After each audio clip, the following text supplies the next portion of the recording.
All right. Can you tell me if you can hear me?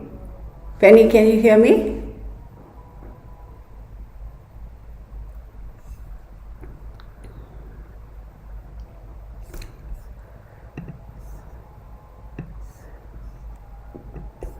Okay.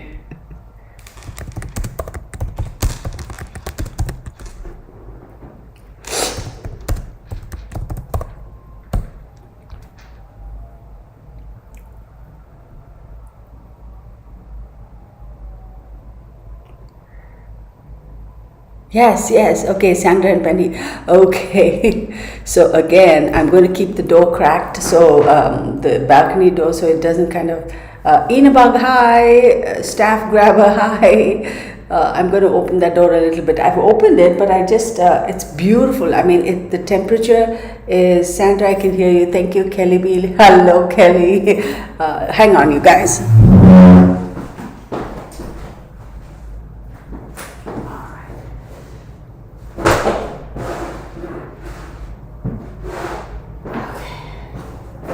All right.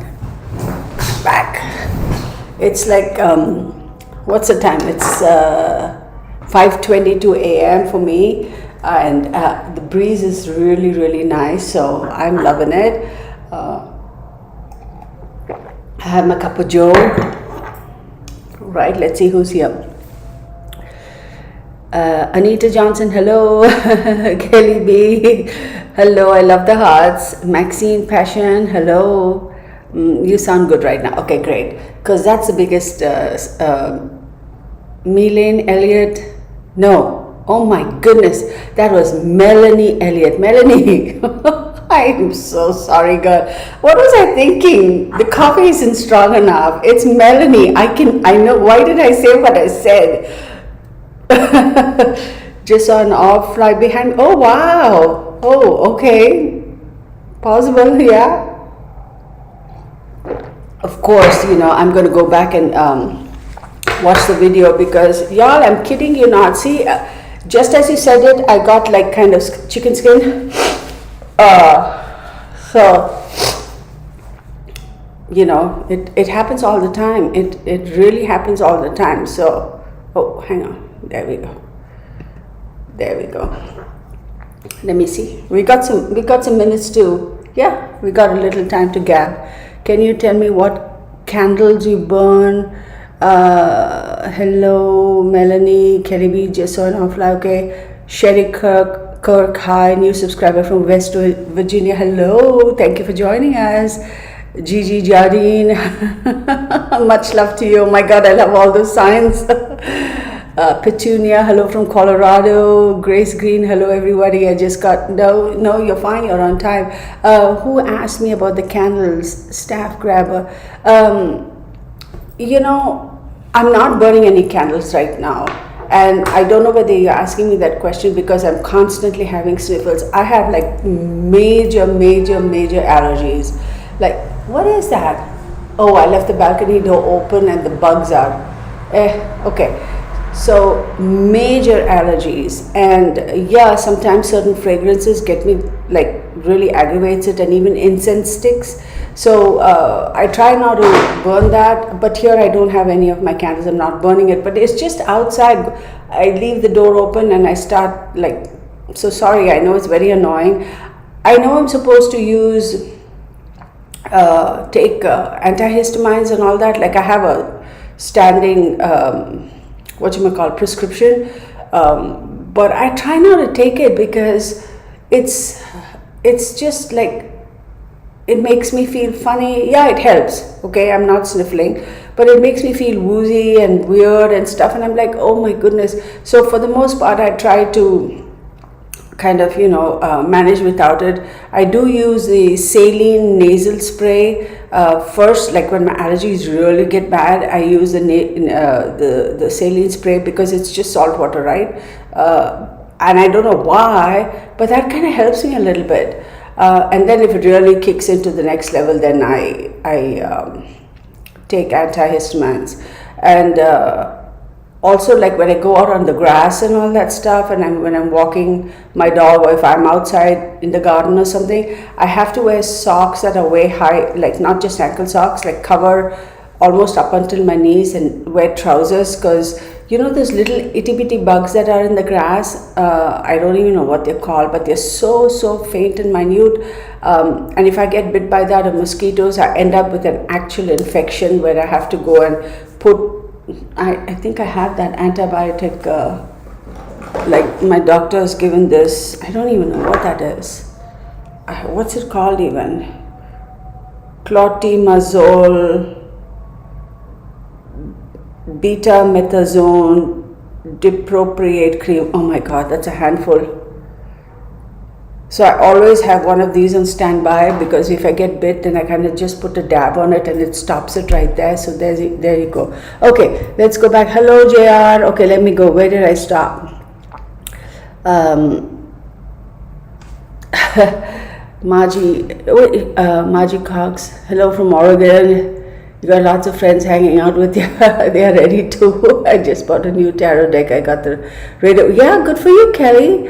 Hope that's yeah, absolutely. Like I say all the time, don't invest in, like, it's easy to get carried away for us novices, right? Like you see all those really fancy decks and it's like, oh, it looks beautiful. Oh, it looks beautiful. And we read the reviews, and people, of course, the reviews are always a mixed bag, right? And say, oh, the artwork is good and this is good and that is good, and we kind of get carried away. Start with the simplest, get the hang of it, and then figure it out, right? So that's what I say. Okay, you little bug, you don't need to be on my desk. You can go away. Thank you. So that's what I say. I'll do another live stream with divinatory system, for divinatory, a little bit educative in the near future. Gold Star Mom, hello everybody. Tammy Smith, yeah, made it on time. Yes. Wait.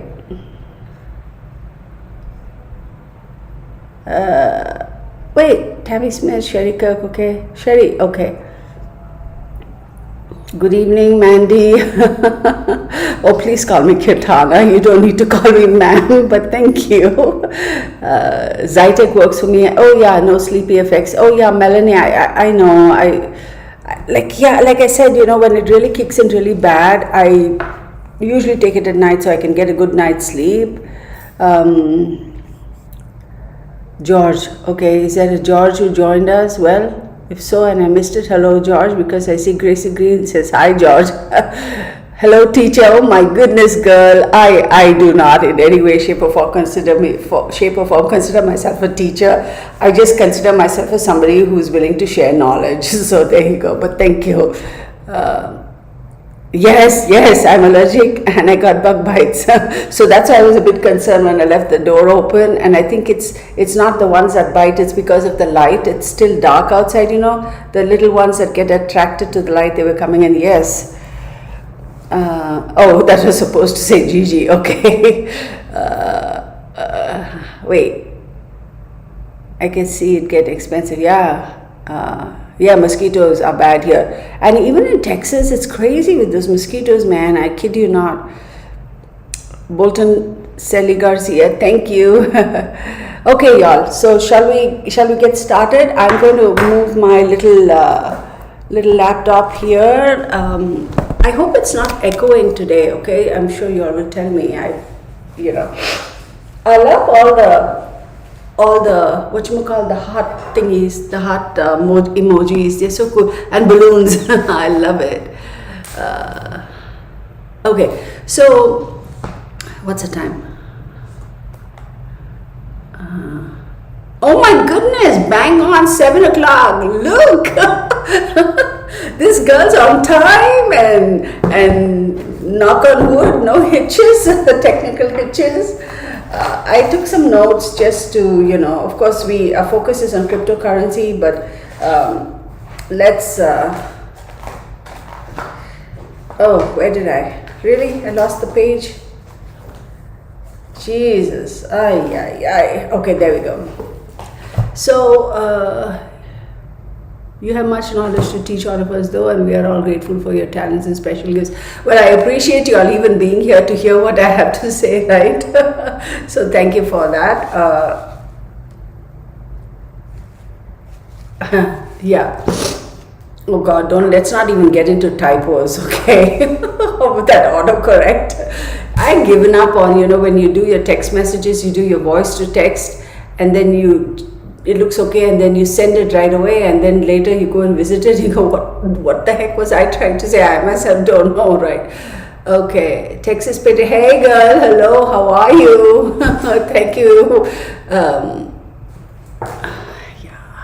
Heather Thompson, Kitana, did you get my email? Heather, I checked my emails before I went to bed last night. I might have.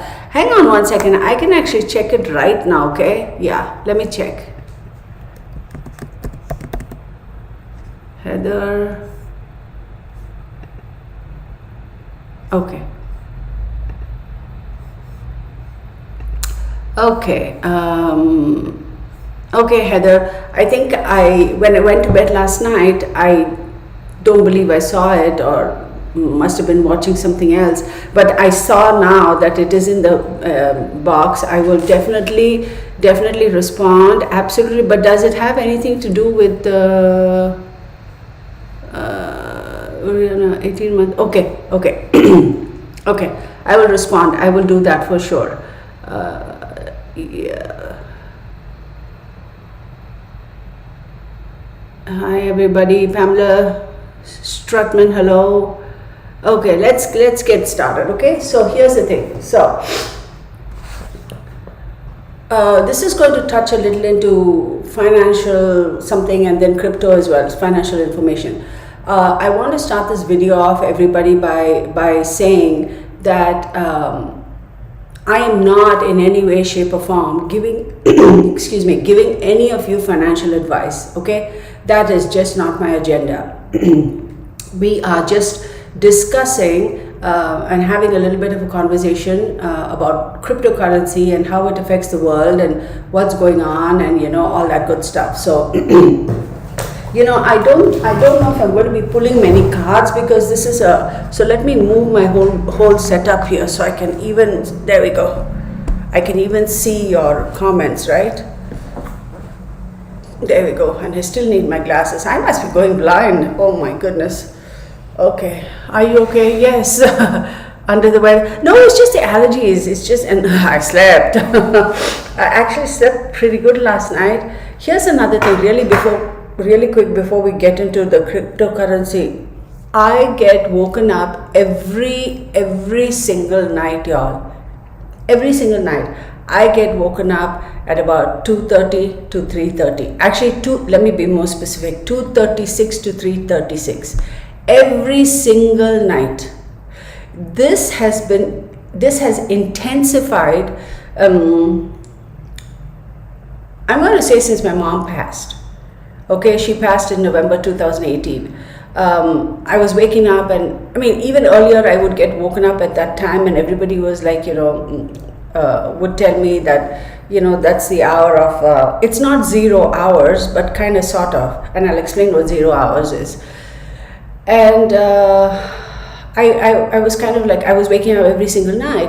Prior to that, it'll be like maybe 3 or 4 times a week I'd get woken up, and that's been going on for years. So after my mom died, it would be like every night, and then for a month it stopped, and it picked up again. And I thought, it's just because mom passed, and and I kind of let it go.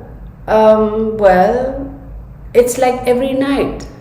So I even so much as went to my primary care physician, and his name is Dr. Jeffrey. He is, I won't say his last name, he is the coolest dude ever. I mean, this guy, after all these years, I finally found somebody who's got great bedside manners, who never rushes you, never, ever rushes you. At least that's my experience. He's so patient. It's almost like talking to a friend. So you don't feel like, oh, you're talking to a doctor, and oh, he's like, you know how sometimes they just rush you, and he does not. He has a physician's assistant, but I made it very clear from the very get-go. I said, look, I am paying to see a doctor. No disrespect to physician's assistants. Absolutely no disrespect. Okay, I'm not saying this in any way to diminish their knowledge or whatever, or be disrespectful, or absolutely not. But I'm old school. I am paying to see a doctor. I want to see a doctor. If I'm going to get a prescription refilled and there's some changes to be made, then yeah, I'll talk to a physician's assistant. But if I have a concern, I want to see a doctor. She or he is a physician's assistant. I've gotten into arguments like this at the doctor's office, seriously, because I'm one of those cuckoo people, you know by now, right? They'll be like, oh, I fix up an appointment, and they'll be like, I show up there, and they'd say, oh, you're meeting so-and-so. I said, who is this individual? I am here to meet this doctor. My appointment card also says doctor whatever. So who's this person? I don't have an appointment with this person. Oh, it's a physician's assistant. I said, I never made an appointment with the physician's assistant. My insurance and my copay is not paying for a physician's assistant. I'm paying for a doctor to see me. I expect to see the doctor. I've had arguments at doctor's clinic, y'all.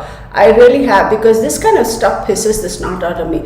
Make it clear to the customer or the patient at the time of making an appointment. Look, this appointment is going to be for the PA, not for the doctor. If they say yes, let them go ahead. If they say no, that's okay. Give them an appointment to see the doctor. But don't do this bull crap. And what really bothers me is, in my opinion, again, I'm not dissing that profession. Please understand that I'm not dissing that profession. What bothers me is these doctors, they cram appointments or their offices, right? Because they're greedy as heck, and they want to make money so much that they don't care. They'll just back to back to back to back, and then they'll have an assistant. And what's the premise? The assistant is going to go down, is going to take down all notes, whatever you say. He or she'll go spit it to the doctor. They'll have you sitting over there. Then the doctor will take a look and say, okay, go prescribe this. Like, really? Why don't you get off your seat and come and see your patient who's paying to see you, talk to the patient directly and tell them what they need to do, and then get on with it. So that I'm like that. So anyway, this Dr. Jeffrey, I went to see him, and he said, you know, your body, sometimes you kind of, it's like a habit, right? 21 days, and you can form a habit. So try to purposefully go to sleep, or maybe go to sleep later and, you know, do all that. No, nothing works. Every night, 2:36 to 3:36. So surprisingly, last night, excuse me, I actually did wake up, but I was able to fall back asleep really quick, like within 5 minutes. So I'm well rested. Oh my God, what a long spiel, right? I had to tell you all of that.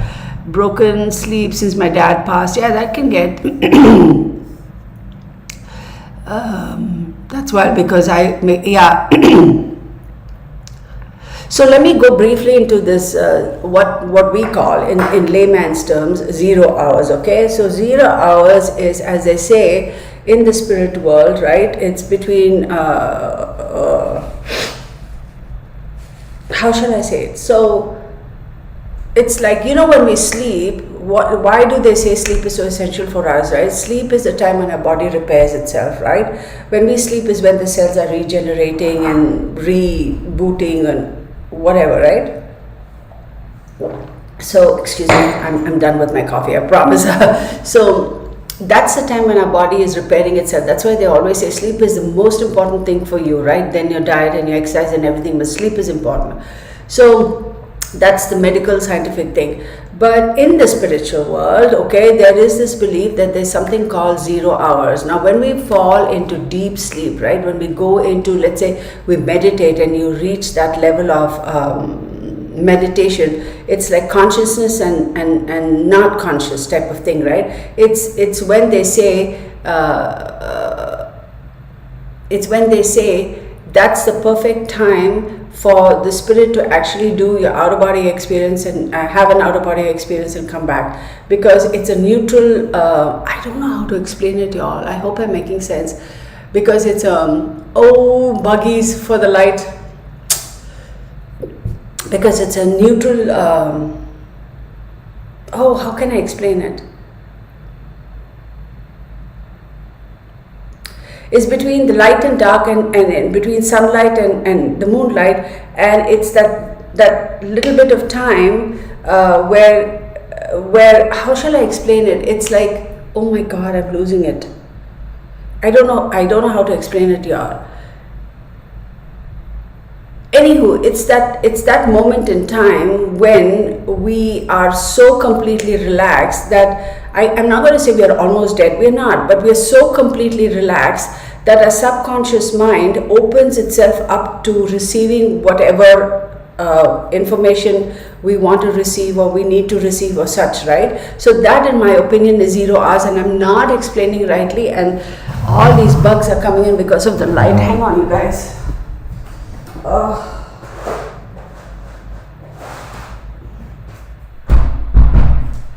Okay. Okay.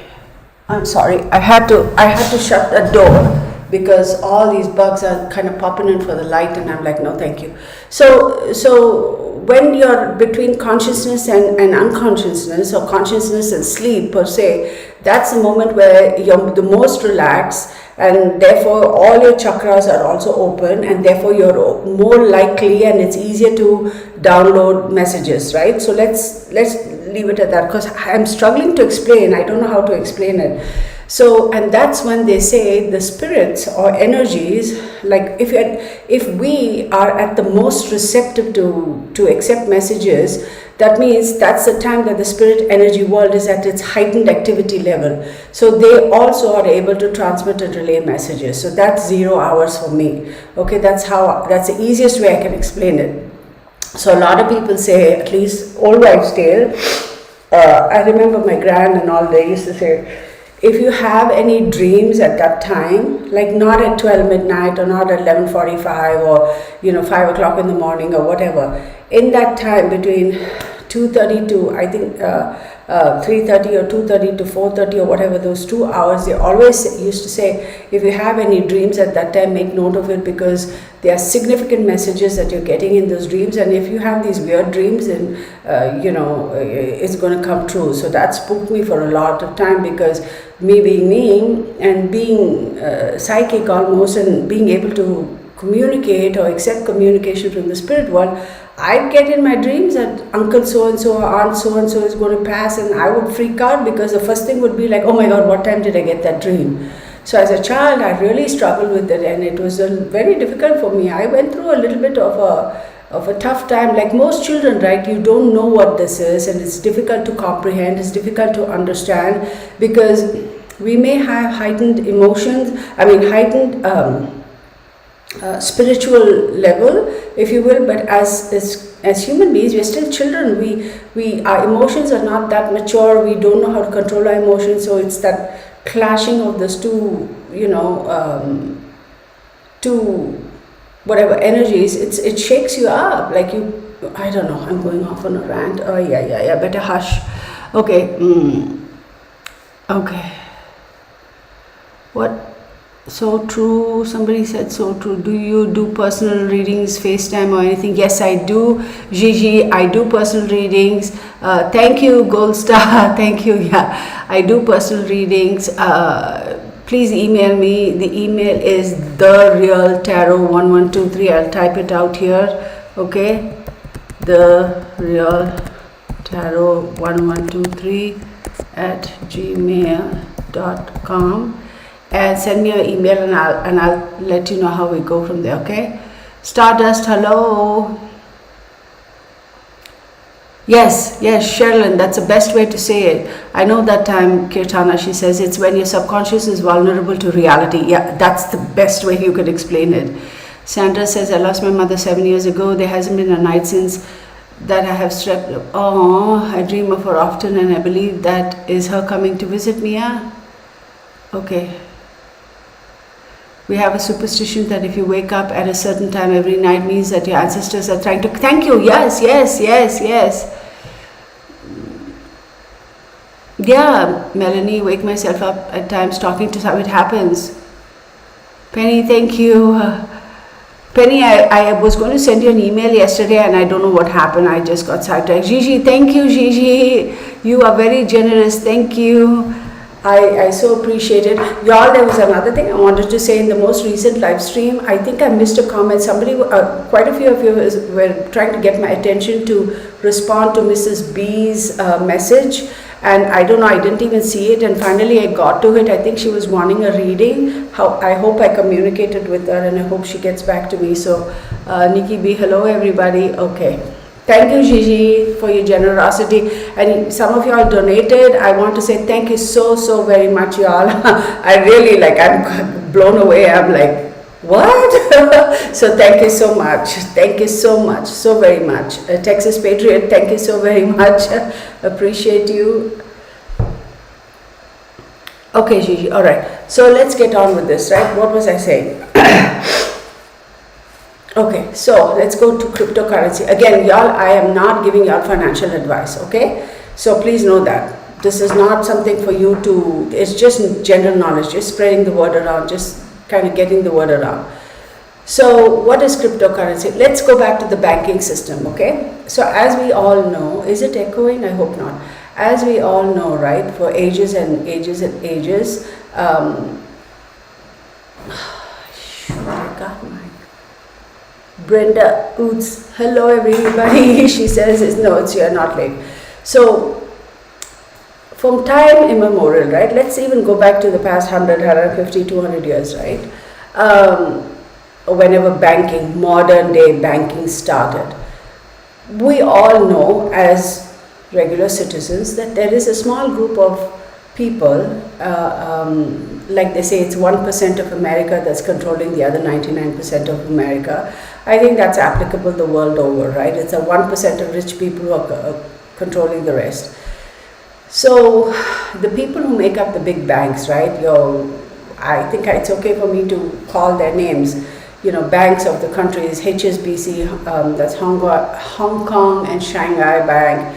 Then you have Bank of America, Wells Fargo, Citibank. It's like, you know, any number of banks out there in the world. I'm not dissing these banks. Please know that. I'm just mentioning the names that pop up to my head right now. Barclays, what have you. All these financial institutions, as we all know, they survive because they are making money, right? They are not going to be in existence for so many years and post so much profitability in their portfolio, at least in the stock exchange, as you can see, without making money. I have yet to see a bank that's posting a loss, right? As we all know also, in 2008 when the economy tanked, we know that the government, right, this is a fact, the government put out so much money for these banks to be able to implement changes and take care of certain things, actually keeping in mind that that money was somehow going to trickle down to benefit the customers, right, or the account holders. For example, if you had a loan, then the bank would say, look, we understand that you as a bank need to be able to make money, and if the customer is not paying back the loan or paying the EMI or monthly, you know, equal monthly installments, then you're going to run into issues because you have a team to run, you have to pay their salary. So we are going to give you some money to tide you over for that and leave the customers alone for a little bit, right? But as we all know, that is in the news, that what percentage of that actually trickled down to help the end user? Hardly any. We can go into statistics and actual numbers, like how many billions of dollars, etc., all that, right? We can go into that. In my personal opinion, I have always believed that bankers were really, I call them the financial mafia. That's how I address them. Yes, I do have a bank account, but I know we need it. But anywho, that's my opinion. You look at all the scams that have been running around. This is all going to lead to crypto, so hang in there. Look at all the scams that are running around, right? Hidden charges. I personally had an experience with a particular bank. I had a locker, and almost like 9 years after I closed the locker, handed over the key, did all that stuff, one day I'm looking at my account and I see these locker fees, and I'm like, security deposit locker fee, and I'm like, what? So I call up the bank and I said, I don't have a locker, what the heck's going on? And those bunch of rascals, oh, we don't have anything to do with it. You have to call your home bank or your particular branch where you had that locker. I said, okay, give me the number. And they gave me the number. I called them up and they said, oh no, you still have your locker. I said, really? And I said, can you please check and see if you all have the keys? Maybe I must have kind of left the keys behind and gone. And she comes back and she says, yeah, we have the keys. I said, how do you have the keys and the locker is in my name? So she looked through the books and all that and she said, is your name something else? I said, that's not my name. And she says, I'm sorry, I can't give you any information because the locker isn't in your name. I said, thank you, and hung up the phone. Then I called back the help desk, right? I said, excuse me, from this date onwards, this locker is in this individual's name, and why are you coming and billing me now? Okay? Because if the locker is in my name for all these years, then I should have been billed every month. Right? Oh, that's a mistake, we can correct that. I said, hold on, not so fast. This individual has had that same locker number from that date until today. So how do two random people, okay, end up having the same locker? And then they said, oh, we want you to send us an email stating that, you know, this locker doesn't belong to you anymore, and if there are any contents in that locker, you forfeit it. I said, heck yeah, because I know for a fact that I have nothing in that locker, so you can stick it with the sun don't shine, people. And I wrote them a letter, and then they wrote me back, and I said, I need an acknowledgement. I mean, it was via email. I need an acknowledgement. So they sent me back an acknowledgement, and then they reimbursed it. So we all know that banks have all these crazy fees, right? These hidden fees, and if you're not on top of it, it's like it'll get to you. So I did fall into that because I was like, you know, I check my bank account like once a week or whatever, everything is fine. And then all these fees, and I'm like, this is getting too stressful. So then I got into the habit of every single day checking my account, because then they'll say, oh, 90 days has passed, we can't do anything about it right now, I'm so sorry. Or their standard excuses, we can only go back 3 months, we can't go back beyond that, you have to actually send us a letter. And all that is bullcrap. They can definitely fix it. Okay, they just want to make it so difficult for customers. The customers will be saying, like, fine, screw it, just give me back the 3 months, forget the rest. Those are all tactics, y'all. Not for one moment should any of you be buying that bullcrap, because I'm telling you, they are the financial mafia without a doubt. Absolutely without a doubt. So there is a lot of this nonsense going on in the world. It has been, right, in the traditional banking industry, and it will continue for as long as banks exist. So that's as far as that, right? Now, as far as crypto is concerned, there's this Japanese guy, or let's just call him an Asian guy. He's the one who started cryptocurrency way back when, all right? And the reason he started crypto, and of course you all can go research his name and all that stuff. He started cryptocurrency because he had to make a payment for his house, and something happened and he was unable to make that payment, and he subsequently lost his home. And after a great bunch of, wait, what? Let me see. Oh no, can you try to refresh? Melanie, radio, very engaging. Thank you. So he decided he had to take action, and he had to do something to fix the situation, because he realized hard-working individuals, hard-working people, right? They miss a payment. You could, and even in America it happens, right? Anywhere in the world. We, you know, being Americans, we can speak for ourselves about our country. They don't cut you any slack, man. These bankers, they just don't. It's like you're a day late and you'll have like 20 different late fees, and I'm like, and then they won't send you any information or anything saying that, hey, you're late or you forgot or whatever. You know, they don't. They just sit back and they watch, because then they'll keep quiet, right? And then 2, 3, and then you get all these late fees, and then you kind of wake up and they say, oh, well, you were supposed to pay on this date, this date, this date. Why didn't you tell me on the very first date that I was late, that hey, Miss so-and-so, you know, you're late. Why didn't you guys tell me? Oh, we sent you an email. Oh, really? When and where? Can you show me proof that how about you send me that original email right now? And then they'll be like, I'm sorry, I have to transfer you to a different department, and then they hang up. We know how they play the game. Okay? So it is what it is. Now, the individuals who are actually making these phone calls and doing all those things, the individuals lower down in the system, on the hierarchy, I really don't blame them, because they are being paid to do that. That's their job, right? That's their training. They may also be at the receiving end of all this nonsense, right? It's not that they are excluded. But we shouldn't just blindly go yell and rant and rave at them and scream at them, because they're not the decision makers. It's the higher ups way up there who make all these rules and regulations, right? So anyhow, so this guy, he said, screw this nonsense, like, they're really gypping people.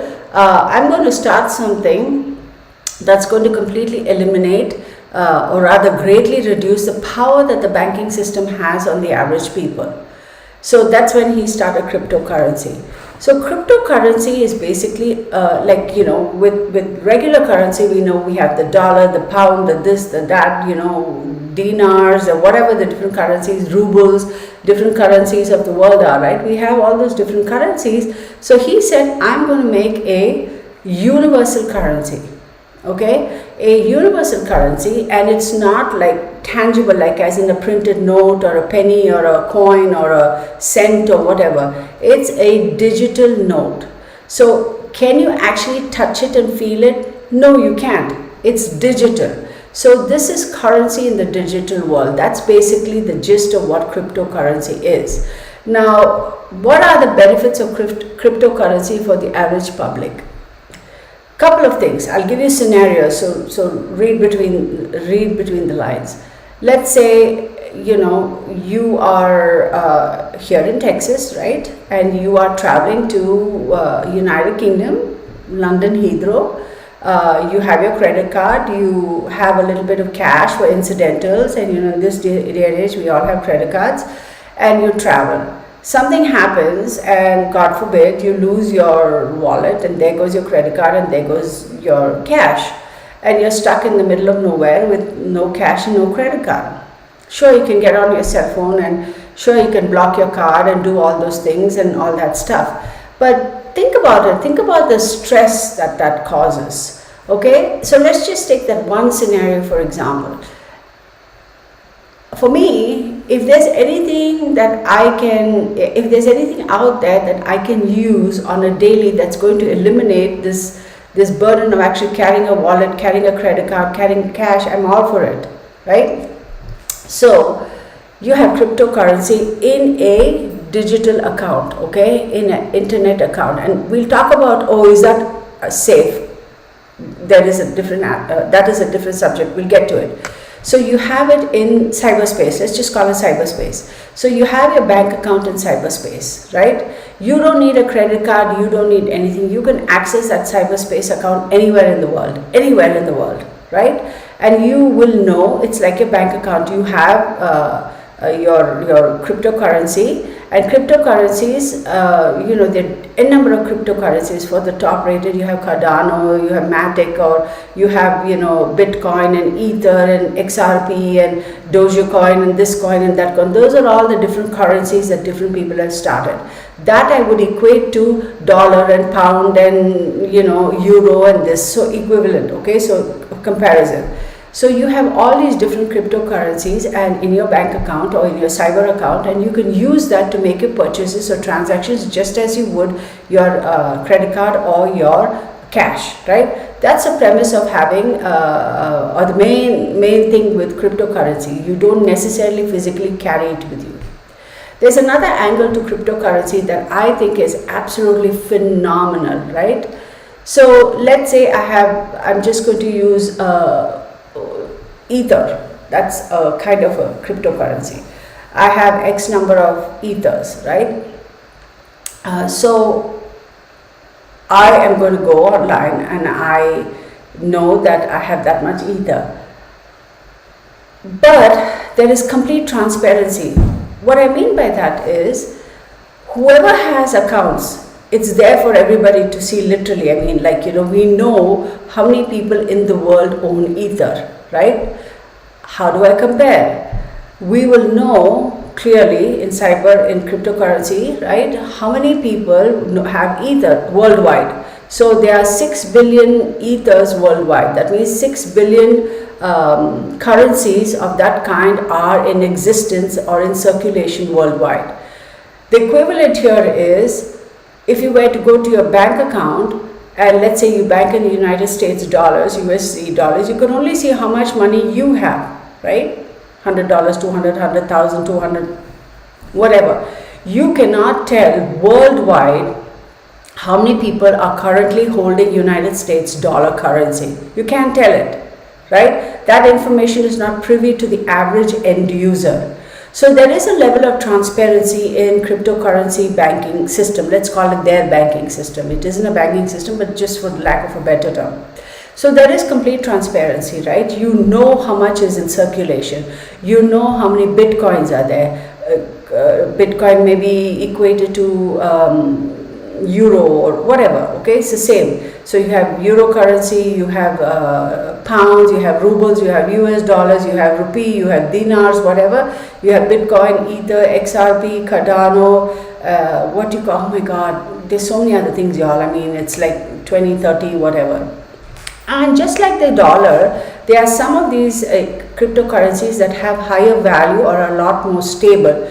So there is that also. So United States dollar is a little bit more stable. Most of the world market is set against that, and then the pound sterling, etc., etc., etc. So even in the cryptocurrency world, you have the hierarchy. You have the bitcoins and the ethers and the cardanos and the matics or whatever, the same difference, and then you have the XRPs, etc., right? And just keep up with me, guys. If I'm going too fast and if I'm kind of like talking mumbo jumbo, stop me and ask me questions, right? Okay, this is interesting. Okay. So this video is purely for the purpose of education or not education, how dare I, for sharing information, okay? Because it's not as popular as it is. There is a momentum in the worldwide population where people are waking up to what cryptocurrency is, but unfortunately, a lot of people are not aware of it because it's too complicated, right? So the best I can and the easiest way to explain it, I'm explaining it, okay? So, so where was I? Okay, so we have all these different currencies, right? And just like in the world market, you have, oh, the United States dollar has gone up, dollar has dropped down, etc. We have the same thing in cryptocurrency too, but it's not as volatile as the regular traditional currencies. Now, there's another aspect to this. We all know we can speak for United States. Again, as citizens of the country, we can speak about our country, right? So we know what the government is doing. Let's not get into Republicans and Democrats, let's not get into that. It's not the mistake for any particular government. Every single government does a goof up over there. So we know the United States dollar is in tremendous amount of debt, and we know most of our debt is owned by the Chinese government. We know that, right? Any point in time they can pull the plug, you know, and we'll be in big doo-doo, but of course political reasons they won't do that, right?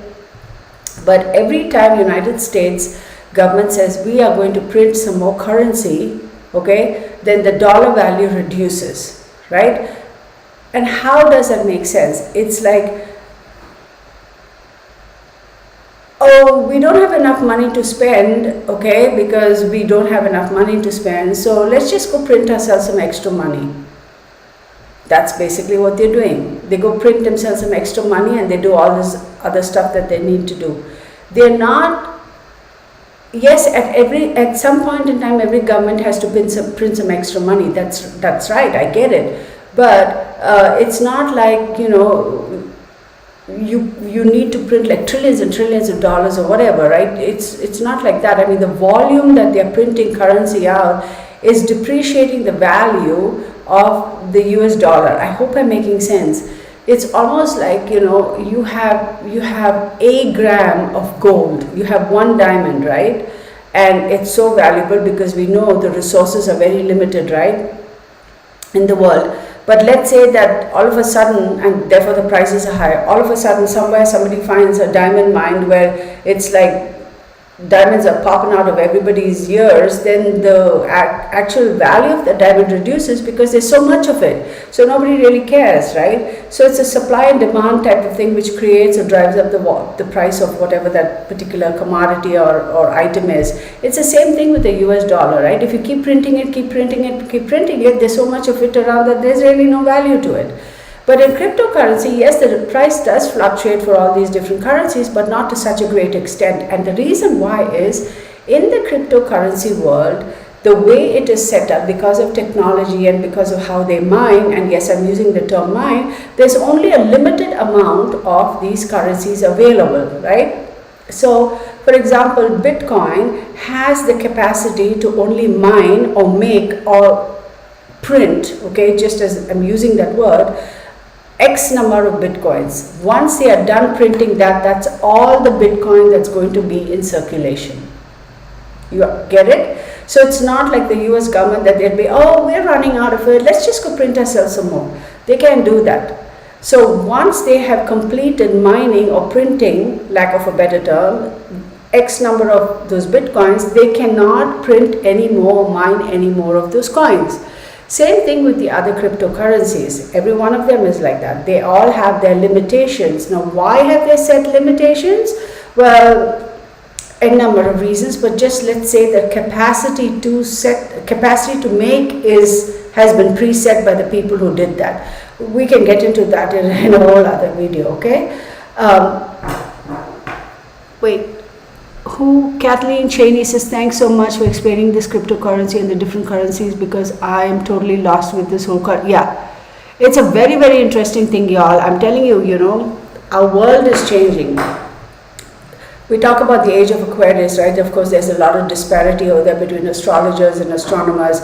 Some say age of Aquarius started way back when, and some say it started in 2012. So that's a different thing. Age of Aquarius, for me, it's not the ending of something. Truly, it is the beginning of something. It's when awareness at its heightened level for mankind, and therefore we're all looking for answers. We're all looking for other ways, because we have had enough. And before the age of Aquarius, it was the age of Pisces. We've had enough of being suppressed and injustice and all that nonsense, and that we're waking up and saying enough is enough. We are now fully aware. We are not wearing blinders. We can see better. The rose-tinted sunglasses are off. We can see clearly now, right? And then therefore we take action. So crypto falls into that, because people are waking up and realizing the amount of money the banking systems the world over makes, right? And how much of a control they have on the average citizen, average public. Think about how many charges and fees we pay. One way or the other, we are paying fees. That's how the bank makes money. Of course, they have their overheads, they have their infrastructure, their people, everybody they need to pay. I get it, right? But then again, it's not fair for the banking system to levy such ridiculous charges on the people, and anytime they can change their rules and regulations. We as members or account holders, right, of a particular bank, we have really no say. They don't call and say, hey Kirtana, I'm calling from, I don't know, ABC Bank or United States Bank or whatever, let's just call it a name. I have a name for it. We're calling from Bahambag Bank, okay? We are going to make this change. It's going to affect you. We're just calling to ask you, is it okay with you? Do you mind if we make this change? You think those buttheads do that? No. All of a sudden you'll get an email, like for example, even with your credit card, they'll say, from so-and-so date, our rules or whatever is changing, and that's it. They're not asking you for your permission. They're not asking you if it's okay with you. They're not giving you an option and saying, hey, we're going to make these changes, if it's, whatever, work with it or go somewhere. They won't. They just tell it to you. And we as consumers are supposed to suck it up, buttercup, and deal with it. That's not right? Because who's driving the banks? Who are the banks really making money off of? Us people who have accounts over there, who we struggle to, right? We wake up at 5 o'clock in the morning, drive 60 miles, 70 miles on the freeway with some drunk driver going home from a late night and going through all that risks and taking that percentage of risk, leaving our kids at home and saying, letting the 12-year-old say, make sure, breakfast is all packed, make sure you get on the bus on time. You understand daily things, right? and we drive 60 miles an hour away to work, okay, and then we go to the job and those people are yelling and ranting and raving at us, and let's face it, not every one of us has had great bosses and a great team. Some of us have been unlucky enough to have hole in the behinds people that as co-workers, right? That's stress, and then you're worried about did the kids get on the school bus or not, or that stress, and then you come back home and you're all hurry, and then you have to make dinner, and you hardly have time for yourself, and you struggle and make your paycheck, and then you go put it in the bank because you say, oh, finally I got my paycheck, I can do this and this, and then next thing you know, you get hit with all these fees and you're saying, where did my money go? How unfair is that, right? So cryptocurrency is going to eliminate that part of it, that control they're going to eliminate. Yes, there is a fee. What is that fee? When you buy a cryptocurrency, you have to pay a certain percentage. When you sell a cryptocurrency, you have to pay a certain percentage. And then if you make a profit off of that, then you have to pay taxes on that. So it's a little, from that aspect, it's a little similar to the stock exchange. When you buy a stock, when you sell a stock, and if you make a profit, you pay taxes on that profit, which is your capital gains, right? So let's dial it back a little bit. I hope you guys are really interested in this subject. I hope so. I knew, okay, I had to catch the replay. Yes.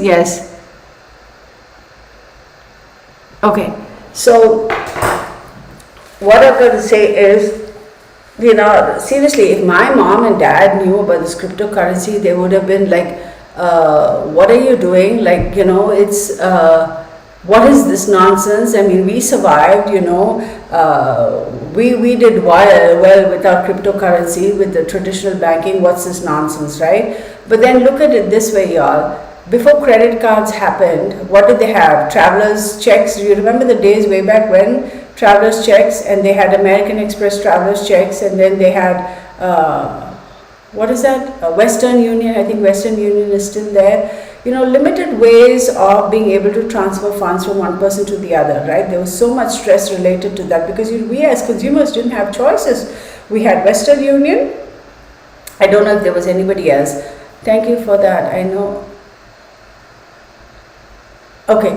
And we didn't have a choice, and the amount of fees they levied on us, we had to suck it up and pay those fees because there was no other way to do it, right? This is going to free up. The power is being taken away from the financial sector or from the bankers, right? And the power is given back to the people. Really, truly, that's the premise of cryptocurrency. It's giving the power back to the person who actually owns that money or who has worked for that money. That really is it. So we were talking about the stock exchange. So I have $100. Okay, doesn't matter. You can buy cryptocurrency from any currency anywhere in the world. I have $100. How do I buy a Bitcoin? How do I buy an Ether? How do I buy a XRP? How do I buy any of those things? Okay, let me ask you this question. How do you buy a stock in a company? You want to buy stock in Boeing. How do you buy it? You have to give them some money. They are going to say one share is worth X number of dollars. So you'll be like, okay, I want 10 shares. So you give them money that's worth for those 10 shares, and you buy those shares, and now that share is yours, right?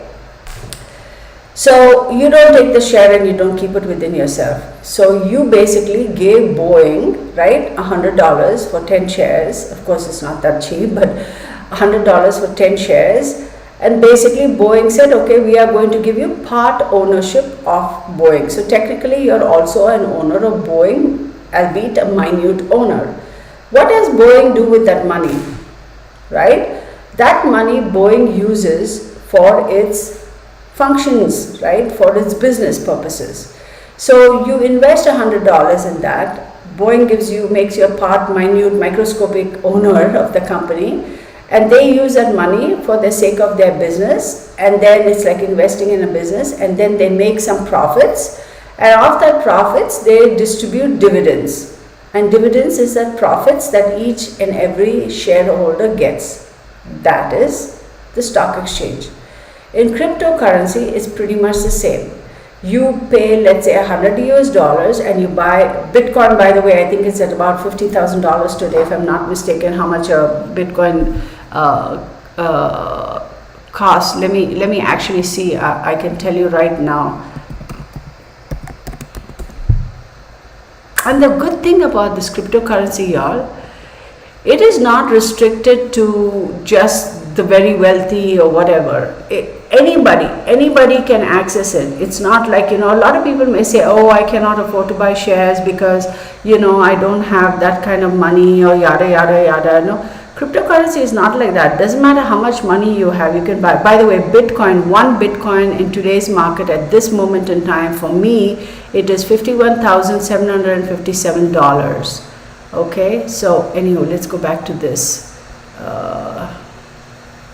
Okay, wait. Right?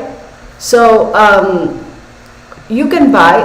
Obviously, not many people have the wherewithal or the financials to be able to buy a whole Bitcoin. There are a lot of people like, this, I won't mention their names because I don't want to give them any credit, who can buy hundreds of Bitcoins, 1,000 Bitcoins, whatever, depending on your financial position. So if you have, a Bitcoin is to say $51,000, right? You don't have not you, most people, average people don't have the money to buy a whole Bitcoin.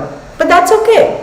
You can even pay $1,000, $100, $50, whatever, and buy a part of that Bitcoin. So it's equivalent to buying shares, right? You may not be able to buy all of Boeing, but you get to be a microscopic owner of Boeing. It's the same thing here. It's like a big pie, and you're going to pay money, and so therefore you have a small sliver of that pie that is now in its entirety yours and yours only. So you own a little bit of a Bitcoin. Now if you have the money, you can buy a whole one, or 10 or 20 or 30. So now, how do you make money off of that Bitcoin, right? Because you invested $100, you got a share of that Bitcoin. Okay, so then what? So here's the thing. The value of the Bitcoin goes up and down. As a comparison, you got a share, you got $100 worth of share in Boeing, right? As we all know, in the stock exchange, the prices of the stock, or the price for one share in the company, fluctuates. And what are the factors that drive that up and down fluctuation in the stock market? Many a thing. How is the industry doing? What industry is that company in? Is it a pharmaceutical industry? Pharmaceutical industry, their stocks are always going up and they're always doing well because it's a necessity world over. And of course, they are the ones who are making all the shots for the pandemic, and so they are making money, hand over fist. And so their stock prices go up because the value of the company goes up. If it's, let's say, oil, you buy a stock in the oil company, right? There's a boom in the oil industry, the stock prices go up, they make a lot of money, and that drives the price up. Something happens, and let's say the construction industry, when the real estate market fell, a lot of people were not building new homes. Construction had come to a standstill, so all these big conglomerates that own these construction companies, they were not having that many projects that they were working on, so therefore they were not making enough money, so their prices fell, right? So that's what drives the stock exchange. Or it could be some hole in the behind CEO like Aeropostale, was it? I think it was Aeropostale. Remember that CEO? I think it was Aeropostale. Or was it somebody else? Remember about 10-15 years ago, he came out, the CEO of the company, and he made a statement like, well, somebody had commented that I think it's Aeropostale, somebody correct me, that you don't get sizes beyond 6 or something, they only make sizes up until 6. And he had come out on social media and he said, well, we don't care to, because we don't cater to people who are bigger than size 6, so go somewhere else. His comment was something that drastic, not exactly, verbatim, but it was something like that. And boom, the stocks went down because everybody literally jumped on him. And he's such a douchebag. It's like, dude, why would you make a comment like that, man? You could say something like, we are at this point in time not equipped to accommodate other sizes. I mean, it means the same, but it's a little bit more respectful way of saying that, right? So, wait. Yes. So is somewhat replacing, Texas Patriot, is crypto somewhat replacing the stock market, or maybe considered a safer way to invest? Crypto is not going to replace the stock market. No. These companies who own all these different companies as a stock, that are traded, they will continue to be traded. Cryptocurrency is going to replace, over a period of time, replace currency, not the stocks. Okay, so instead of using US dollars, or instead of using euros or rubles or whatever as money, you're going to use cryptocurrency. Remember, currency, so it's a different kind of money, but you have 100% control over this money. You are not going to pay how the banks, they charge you like service fees, like you have to maintain a minimum balance. If you don't maintain a minimum balance, if your balance falls below that, then they tag on some fines and fees. And you have to have a savings account to have a checking account, and you have to have a checking account to have a savings account, and you can't have this account and can't have that account. There's a business account, then there's a fancy account, all that bullcrap that they use, and they say mumbo jumbo, to confuse you, because we all know there are some accounts where you have to maintain a specific balance, and you have to have like auto pay or bill pay, or your paycheck has to be directly deposited, and if you don't have all that, then they levy a certain fees. So to avoid a certain fees, we use them even more, and when we use them even more, then we are actually paying them even more. It's the most ridiculous BS ever.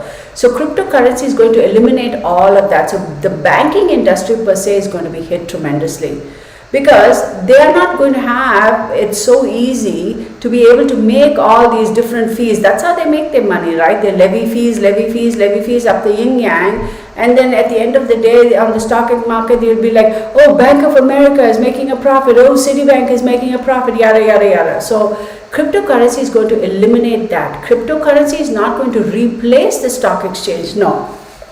Texas Fated, did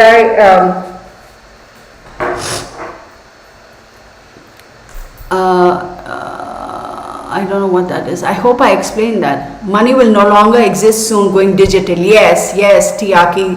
That's absolutely the best way to explain it. The currency, actual tangible United States dollars, Australian dollar, New Zealand dollar, the whatever the currency the world over, right? Pesos, whatever you call it, it's going to slowly decline, and then we are all going to have digital currency. Okay, do know that I do know that my sister-in-law lost all their money in the stock, I think, during recession. Yeah, because then what happened in the recession, Gigi, is that all these companies, who drove the recession? Oh God, girl, you can get me into a different tangent about that. All these companies start making money because people were losing their jobs, and so if you don't have the disposable income, how are you going to go spend money, right? So the economy is driven by the average public, right? It's not driven by the big boys who hold all the big monies. The economy is driven by the middle class and lower. We are the ones who are spinning our wheels like that dang rat in that little thing that goes round and round and round, whatever that thing is called, like crazy, like headless chicken. We drive the economy, and we are the ones who get whooped on our behinds for working our butts off. How unfair is that? It gets me so mad. Oh my goodness.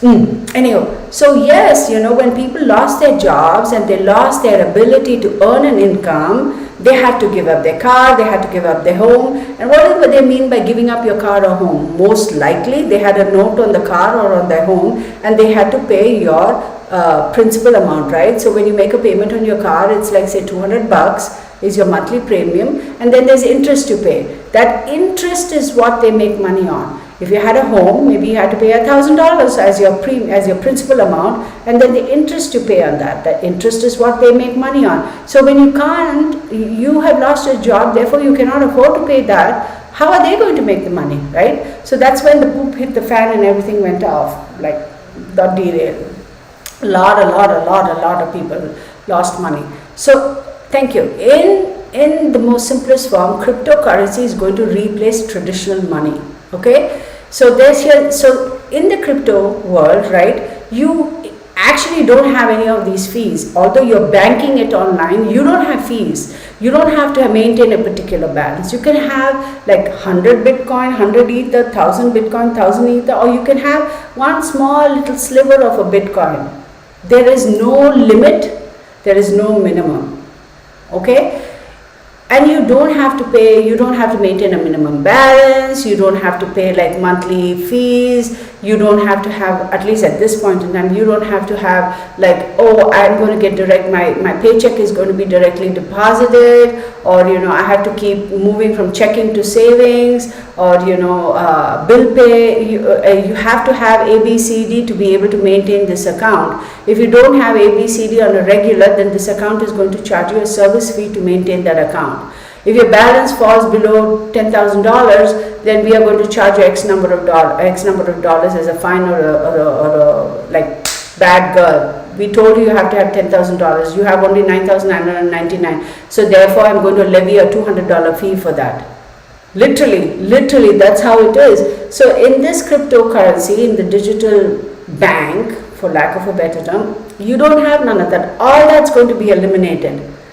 How does that help you? Think about it. Think about it for a second. You as a bank account holder, you wake up today and say, I don't have to worry about all those fees and all that bullcrap. How much more money will you have at your disposal? How much money are you saving on a monthly? How much? If you have that much more money and you are going to be able to save all that much more money, how much more power does that give you as a consumer? Right? How many times have you heard people say, if only I could save $100, $150 a month more, I would be able to do this, this and this. If only, right? So if you're able to save all of that, more power to you. You have more control over your finances. You have more money at your disposal, and therefore you become a slightly stronger consumer who has that expendable income to go and do X, Y, Z. If I had another $150 a month, I could put my daughter in ballerina classes, or put my son in baseball coaching, or whatever that means, right? I'm talking about the average public, y'all. Not everybody earns $1 million salary. Not everybody earns $100,000 salary a year and that sort of stuff, right? Not everybody does. And if you do, good for you, have at it, okay? But for the most part, we're talking about the average public, right? So, and look at the big brouhaha that's going about these days. They're making the minimum wage $15 an hour, and businesses are saying like, we can't survive because we can't afford to pay $15 an hour. And then if we have to pay $15 an hour, we're going to have to jack up the price of our pizza. Now the pizza is $10 a pizza. Now we're going to make it $25 a pizza because we have to somehow generate that money to be able to pay the $15 an hour. So ultimately, who ends up getting jacked in the behind? It's the general public, because now I'm still earning, right? We're talking about $15 an hour, right? If I'm a salaried person, my salary has not gone up. My salary is still the same. But now all of a sudden, when I used to pay $10 for a pizza, if I want pizza, I have to pay $20. Can I afford $20 pizza on the same salary? Now keep in mind, there's a difference. Hourly wages are different than salaried wages. Even in your taxes, there is a disparity over there. There is a vast difference. The way you're taxed is different, okay? We all know that. So for hourly wages can go up $15 an hour. Are they also going to say minimum salary should be $40,000 a year? Are they saying that? No, they're not. So does that mean everybody is now going to shift to hourly wages? No, it's impossible to do that. We're not all going to be able to stop earning a salary and get hourly wages, right? Think about all those things, right?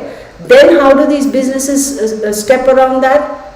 Because if that's another thing that happened during the pandemic, right? They started cutting down and they said, oh, you know how they say we give you a minimum of 40 hours, right? And you have to have 40 hours to be able to access health insurance or this or that or whatever. Now all of a sudden they're not going to give you 40 hours, they're going to make everybody a part-timer, which means they reduce your 40 hours to 20 hours, and you are thankful, oh my God, I still have my job, albeit only 20 hours a week. But guess what, with 20 hours a week, you don't qualify for health insurance. There's always something from the back end that comes and gets you, always. And that's the saddest part, right? So anyway, moving on. With crypto, you don't have to worry about all those fees and all that stuff. So how do you benefit? So I paid, let's say, $100 and I bought a cryptocurrency. Let's just go with $100.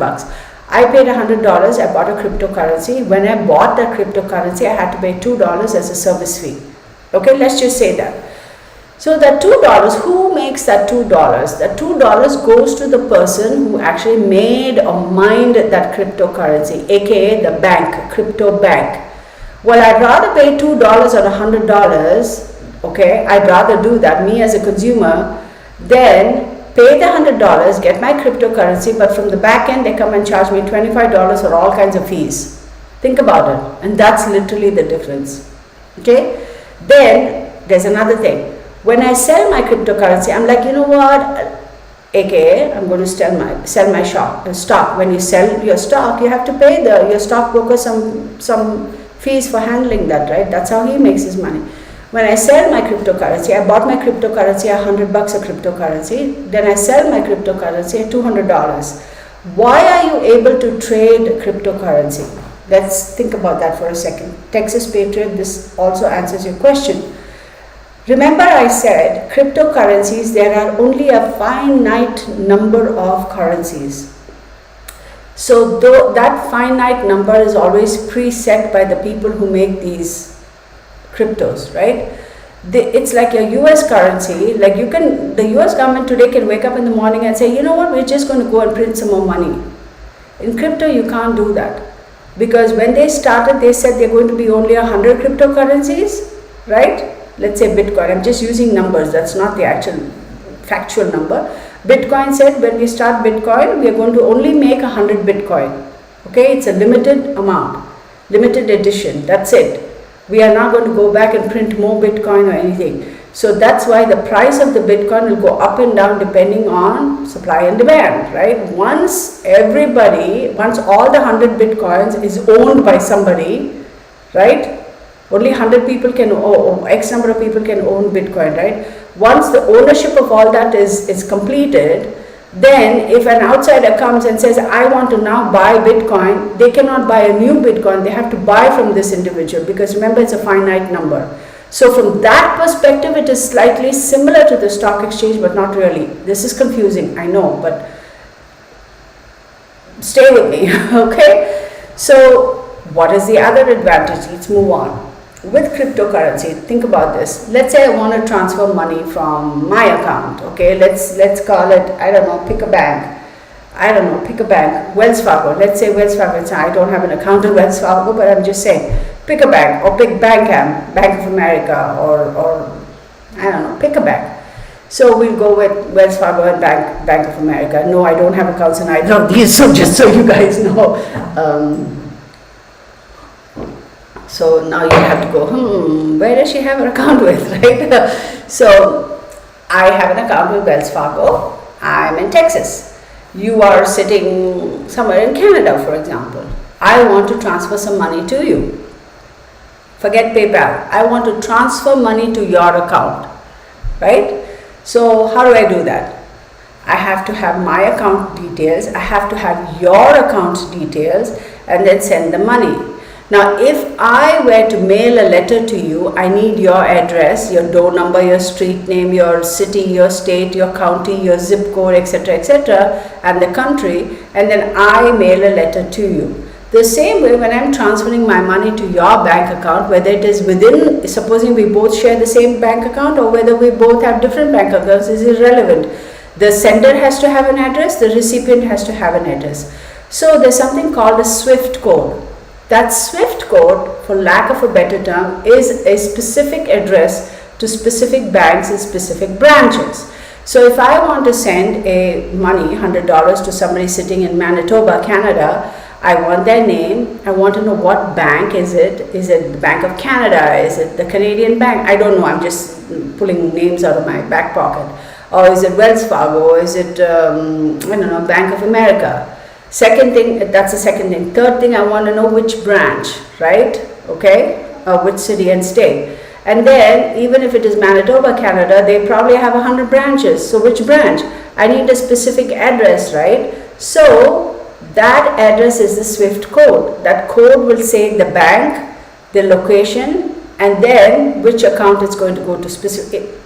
Think of it that way. So name, house number, street name, etc. That is the SWIFT code for these things. That's what a SWIFT code is for the banking institutions. Cryptocurrency is going to eliminate all of that. right? And how? We have this other company that's in the limelight right now in the news. It's called XRP. XRP is a cryptocurrency. They are right now fighting this big case with the SEC, right? Securities and Exchange Commission. It's a, first and foremost, let me tell you this, SEC, the Securities and Exchange Commission, are a bunch of, should I say it? Yes, they're a bunch of thieves themselves, y'all. The Securities and Exchange Commission has been put in place to protect the consumer and to make sure no bah humbug happens by all these companies that are trading in the stock exchange. But I have no faith in them, and I'll tell you why. So the Securities and Exchange Company is saying XRP cannot do what they're doing because they're claiming to be, this is getting into a whole different level of finances and how crypto works, right? XRP is a security or not, and then there's some kind of a dynamic and a hazy thing, and XRP is saying no, we're actually this, but SEC is saying no, but you're actually that, and XRP is like, dude, like, wake up, man, open your eyes, what the heck? So I'm not going to go into details, you can look it up, and there's a big battle going on, and that battle right now, everybody who owns XRP is holding their breath, because the moment it pops and the ruling comes in favor of XRP, the prices of XRP is going to go up and people are going to go buy it like crazy. Because then it's like, right now people don't know what the price is going to be, right? People don't know. It's like, let's say a Louis Vuitton bag you want to go buy, right? Right now they're selling a Louis Vuitton bag for $1,000. They make, it's a limited edition. There are only 700 bags available worldwide, right? So that's equivalent to your Bitcoin. There's only 700 Louis Vuitton bags, limited edition bags made worldwide. So until the bag sells out, it's one particular price. Typically, when these bags are completely sold out, when all the 700 are gone, they're not going to make that anymore. Then, crazy as it is, the price of each bag automatically now jumps to $10,000. Stupid, isn't it? It really is stupid. Because there's no more of them.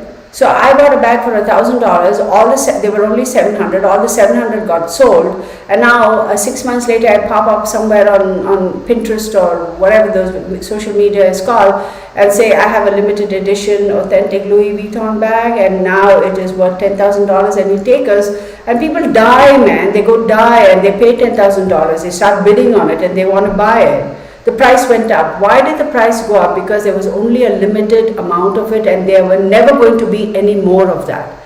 That's typically what happens in cryptocurrency. For example, I'm just going to use Bitcoin because Bitcoin is the most popular of the cryptos, right? The oldest, the most established and popular. There's every crypto, actually, they can only make so many of them. So for lack of a better term, they're all limited editions, right? So once everybody has bought that, then the price is definitely going to go skyrocket, because now you want that one item that's not common, you're willing to pay more, right? So I hope I'm making sense.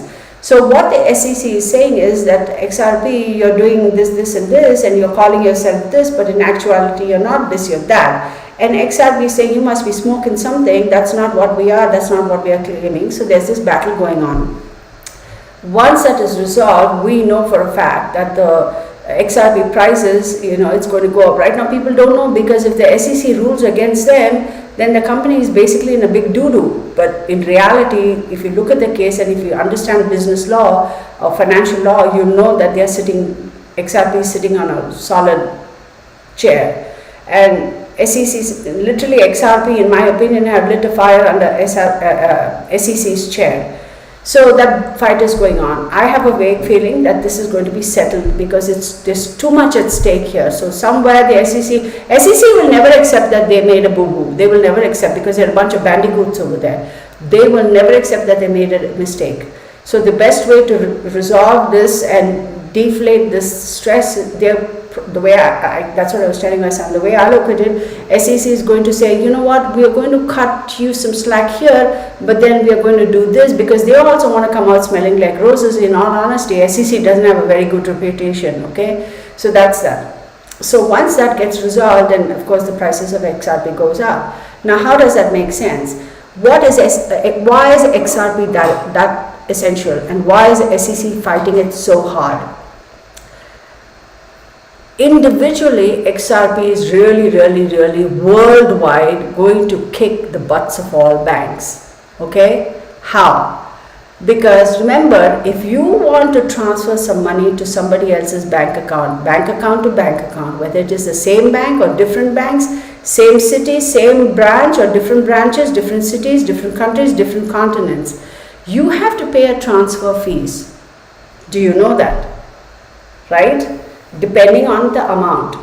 That again is figured out at the time you make your account, depending on the kind of account you get. They'll say bank to bank transfers up until so many dollars will be free. If it's anything beyond that, then exponentially it increases, right? Or they'll be like, as long as it is within the same brand of bank, for example, Wells Fargo to Wells Fargo, we won't charge you, but if you do Wells Fargo to Citibank, we'll charge you, or Wells Fargo to Bank of Russia, we charge you. So all those transfer fees are tied to the SWIFT code. So automatically when you enter that SWIFT code, remember I said SWIFT code is the address for these accounts, fees will be levied. XRP is coming forth and saying we are going to eliminate that fees, right? We are going to eliminate that fees. So who do you think is going to lose in that environment? If XRP is saying we are going to eliminate that fees, it's the bankers. They're going to be like caught with their pants down because they won't be making money off of that fees. All those fees is what they make money off, right? That's their money, their profit. So there's a lot at stake here. The people who do the SWIFT code business, right, they are also waiting with bated breath for this to transpire, because then they will be able to use XRP. Yes, XRP's price is going to go up. How is SWIFT going to make money, right? How is that facility going to now happen? How are they going to facilitate transfers?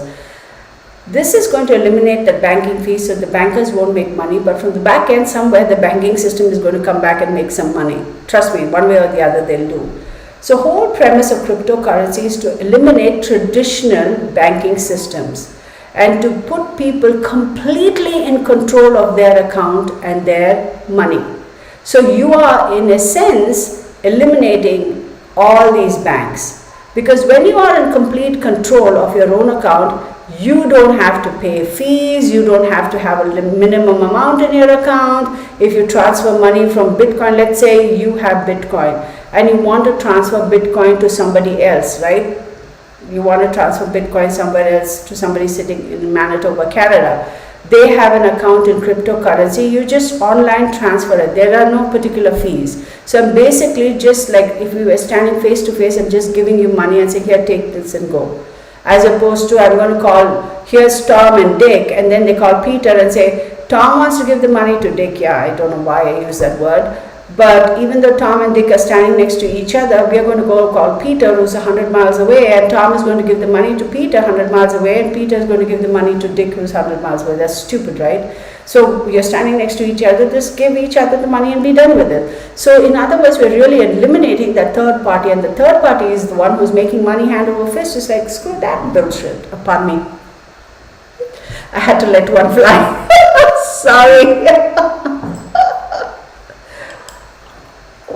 So the whole premise of this is to eliminate that third party making all that money, and that's why traditional banking, traditional financial systems are fighting so hard to diminish, okay, and throw rocks at cryptocurrency. But let me tell you, the world is waking up, because people are realizing how much money these banks make off of them. And at the end of the day, when you hit an economic slump, and the government is giving aid to these banks so that the banks can help the consumers, they are not giving the consumers that money. The banks are just basically eating up. If the government says, I'm going to give Wells Fargo $100 billion to tide them over during this economic crisis, and all that $100 billion has to go to the consumers who have those accounts, right? In other words, like it's okay for 3 months, don't pay your mortgage or whatever. Somewhere along the line, right, $90 billion gets vanished and only $10 billion gets distributed. How's that fair? How is that fair? Because remember, we are the ones who are paying taxes to the government. Yes, they pay taxes too, but as a consumer, as the general public, right, as the working class people, we are the ones who get hit with the most taxes, and we are the ones who have actually contributed the most to that $100 billion fund. Because the very, very rich people, they have all these different kind of loopholes and gray area that they can get away with it, and they earn the most, but they pay the least amount of taxes. We earn the least and pay the most amount of taxes. Where is the sense in this, y'all? Where is the sense in this? It pisses me off, but I, for one, like I said, I am 54 years old, okay?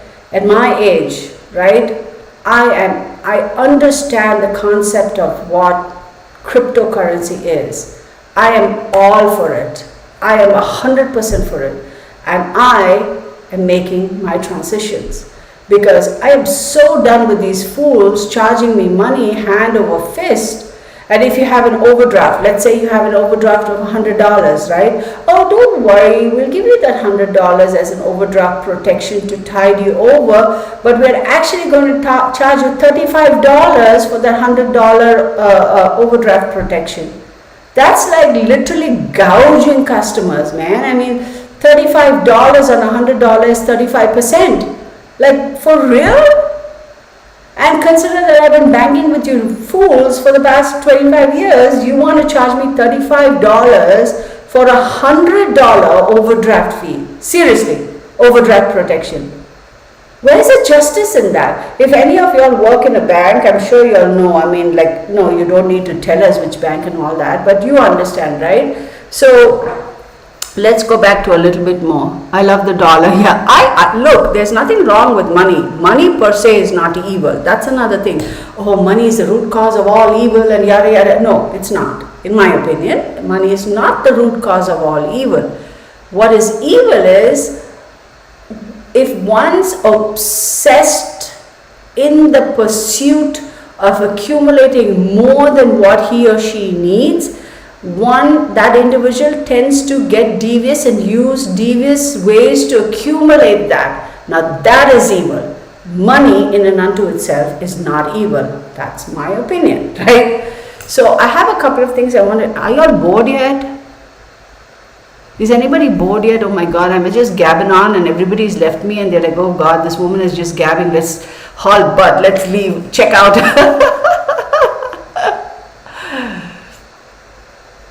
I'm getting that he's not going to stop and things will get away. What? Wait, whoa. What's going on? I missed a whole bunch. I see it. Doing well for a period but not replacing or fully sticking over time. Yes, will you be reading or consulting your cards at all about this topic? To my Texas Patriot, are you talking about cryptocurrency? If you're talking, I'm going to pull some cards. Absolutely. Kelly B, I'm getting that he's not going to stop things and will get out of, I don't know what that is. No, we need money. Yes, yeah, man, that sucks. Had it with banks. Yeah, I agree. Yes, Gigi, my son has moved. Okay. So I'm going to pull some cards with this, but I'm going to also, I'm sure I bored you people. But I'm going to read key words, okay, that would help you all. Look, I'm not doing this video to try to persuade all of you all to change to cryptocurrency. No, it's a currency. It's just to kind of bring awareness to people. Nobody is paying me. Y'all, first and foremost, let me say, this live stream or video is not sponsored by anybody. Nobody is paying me money to do it. Nobody is saying go and sell crypto concept on the internet. No, I'm doing it of my own free will because I want to share it, because I believe in it, okay? So, and of course, you all can do all this research on your own on the internet. It's like nothing new. You need to put yourself first and do what's best. Okay, holy love. I don't know what you're talking about. Sherilyn Sharpness is not bored at all. Great. You need to put yourself first and do what's best for you. Y'all, I'm going to kind of go off Peter and Dick. Well, don't forget Tom. We used to way back when we would talk about stuff, we say Tom, Dick and Harry, right? What were you doing talking to Tom, Dick and Harry? Nobody knew a Tom, Dick and Harry, but it was just whatever. I don't even know, just term way of talking. I have said this so many times, the most important person in your life is you. And Holly says that too. The most important person in your life is you. That does not mean that you're selfish, not at all. Not at all. It just means that you're aware of yourself. And once you make yourself the most important person in your life, you are going to be a better version of yourself. And that better version of yourself, with that better version of yourself, you are going to be able to function better with your immediate family and your friends and all that. So if you yourself are struggling with certain things, how can you then be of the ultimate support for your friends and family, for your family and friends? How can you, right? So I've said this time and time and again, you are the most important person in your life, so always take care of yourself. And if anybody says, oh, you're just being selfish, it's not being selfish at all. It's actually quite the opposite. Because you are taking care of yourself so that you can care for all of them, right? Okay, that was a little tangent. I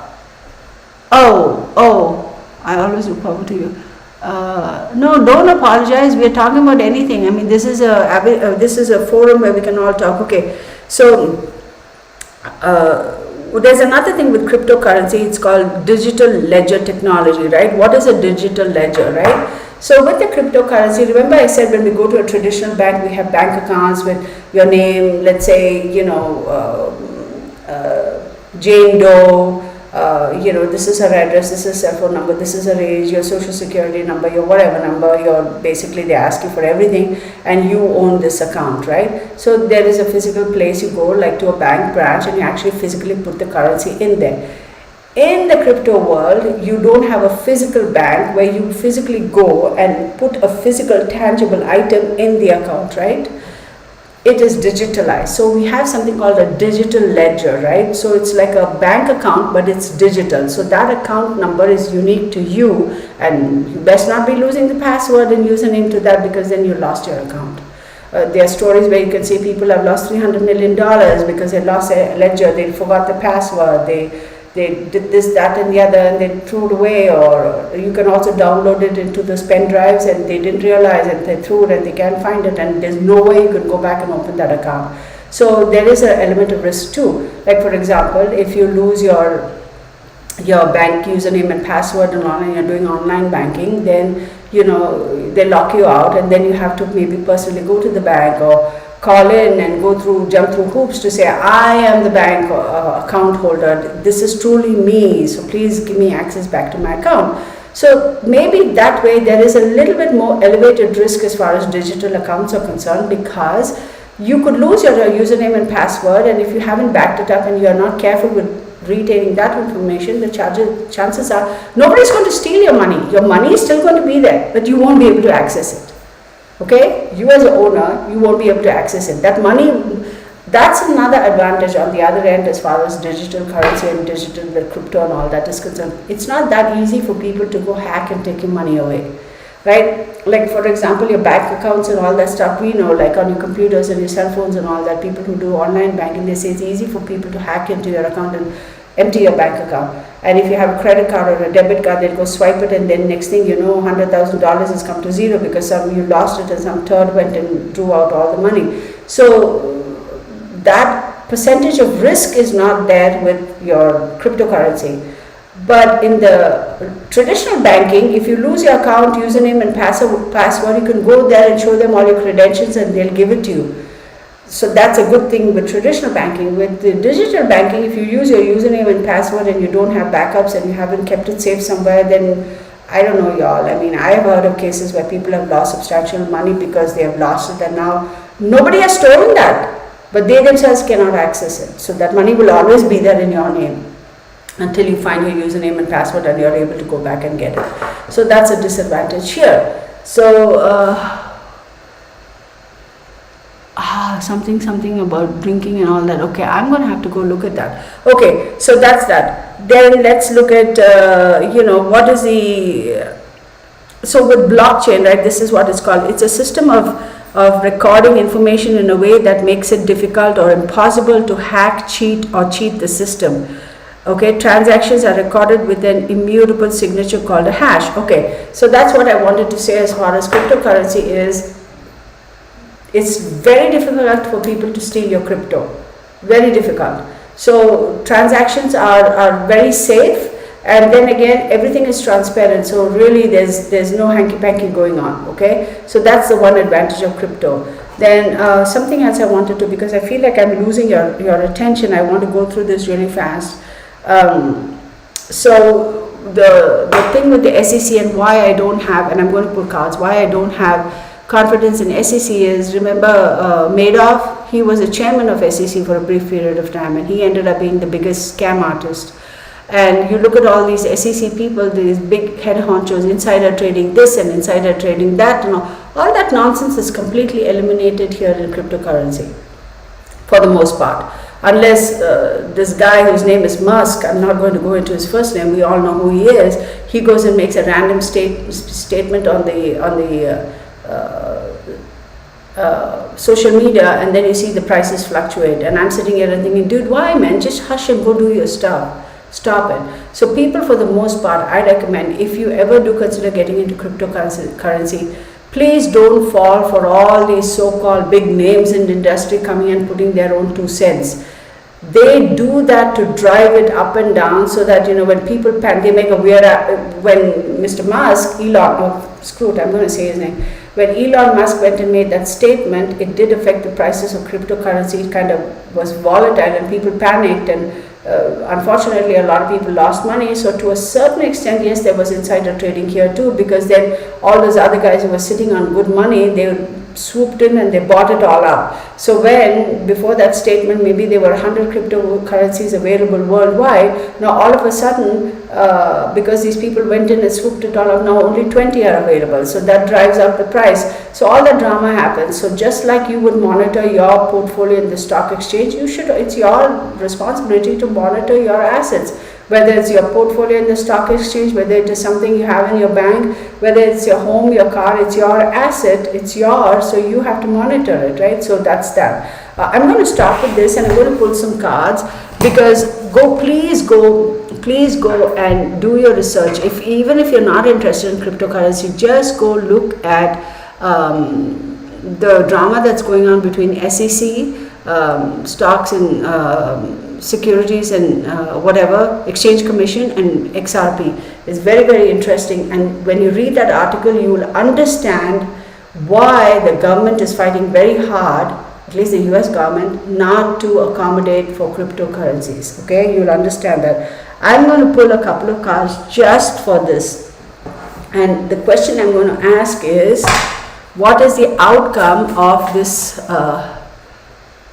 what is the outcome of, I'm afraid of crypto, it seems so volatile. See, that's the thing, a lot of people are afraid of it because it's a new concept, right? And people really don't have that same level of awareness as they would regular currency. Think about way back when the internet came out, right? A lot of people didn't know about it. They were hesitant. Oh, what is this internet? What is this? What is that? And now all of a sudden, it's like a done deal. When credit cards first came out, people were hesitant. American Express way back when was the credit card. Wait, let me see.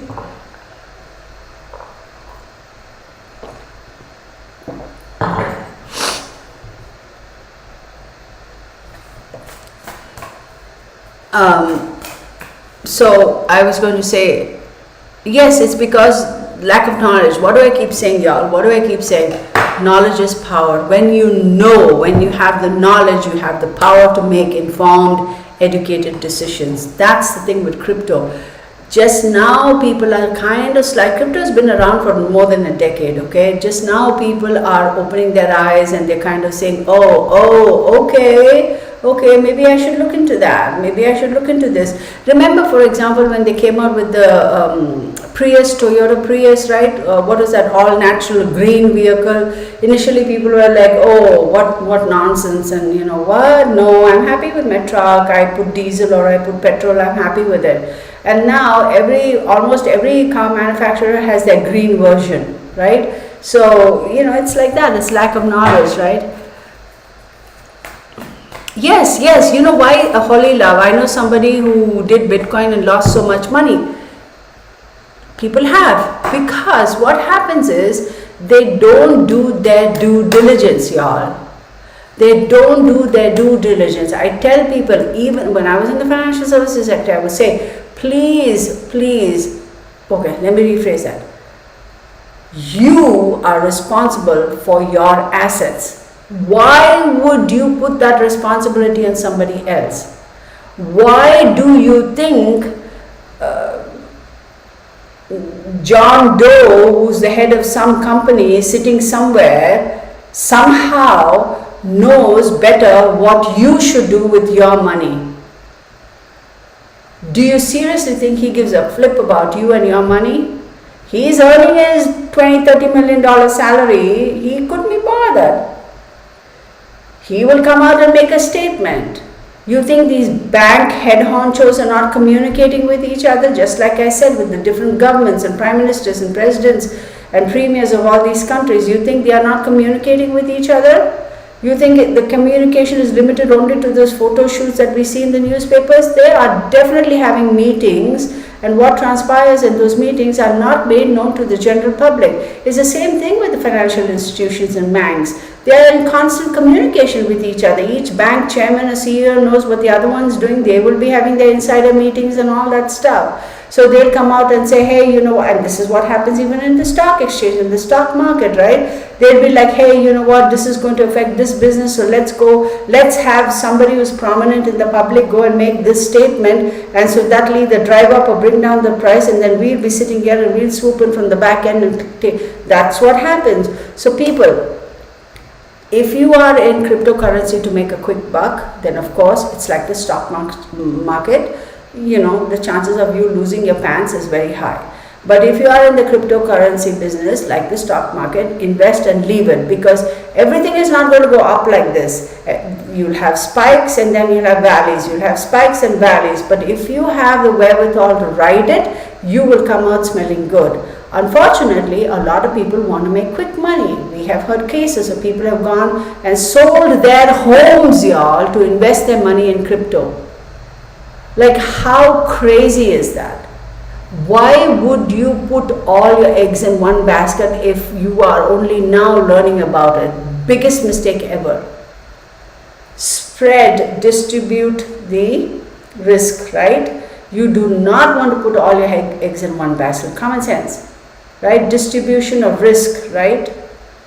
We can go into financial concepts and thought process there. So yes, a lot of people have lost their money. A lot of people lost money in the stock market too, right? But the same thing with the crypto. You go put all your eggs in one basket and you kind of, you just blindly say, oh, Elon Musk came and said this, so it all must be true. Really?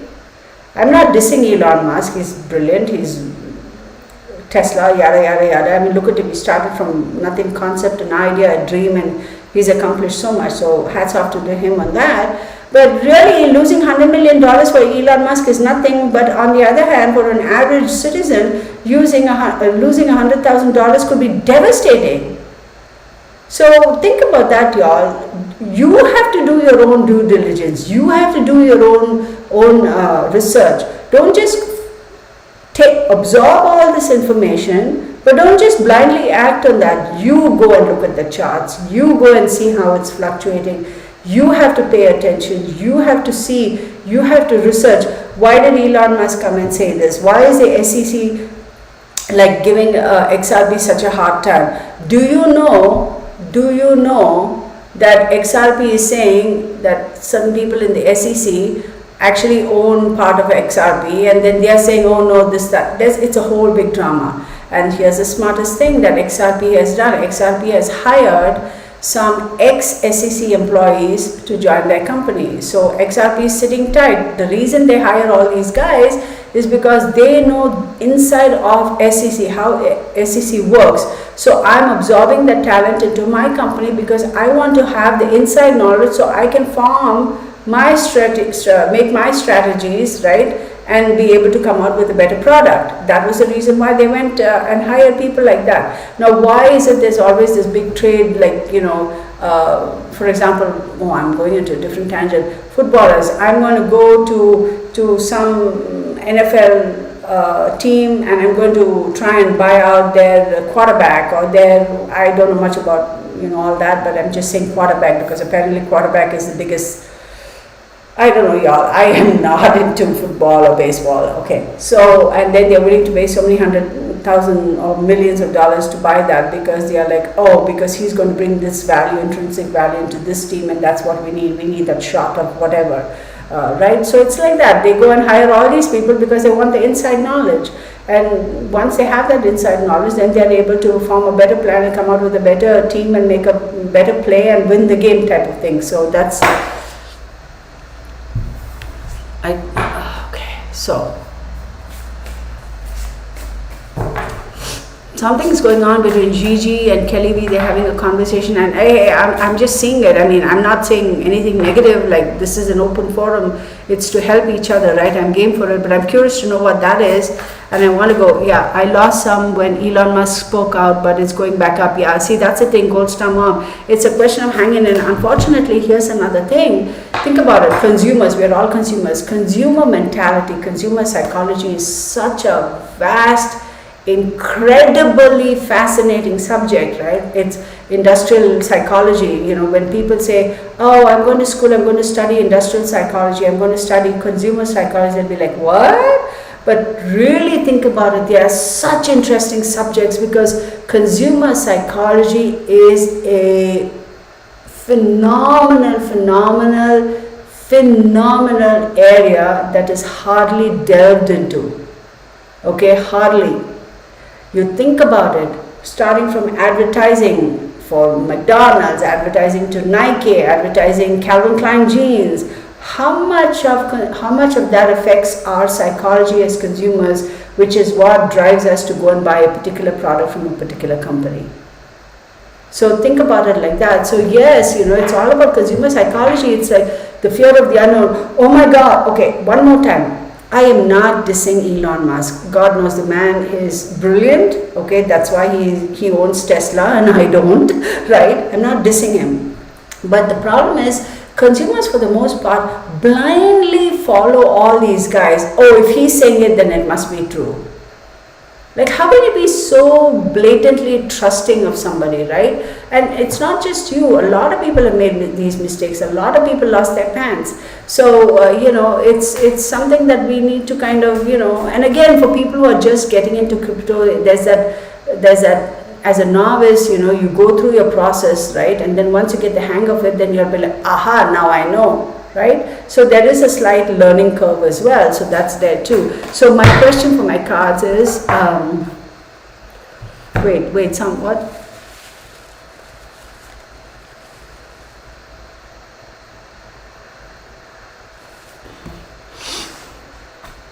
Oh, okay. I think I know what this is about. Kelly B, right? I think I know what this is about. Kelly, can I just say something? Can I intrude on that conversation that's going on between Kelly and Holly and all of y'all? I'll reverse. Okay. Hi, Afro-Human. Thanks for joining us. But can I just intrude on the conversation, please?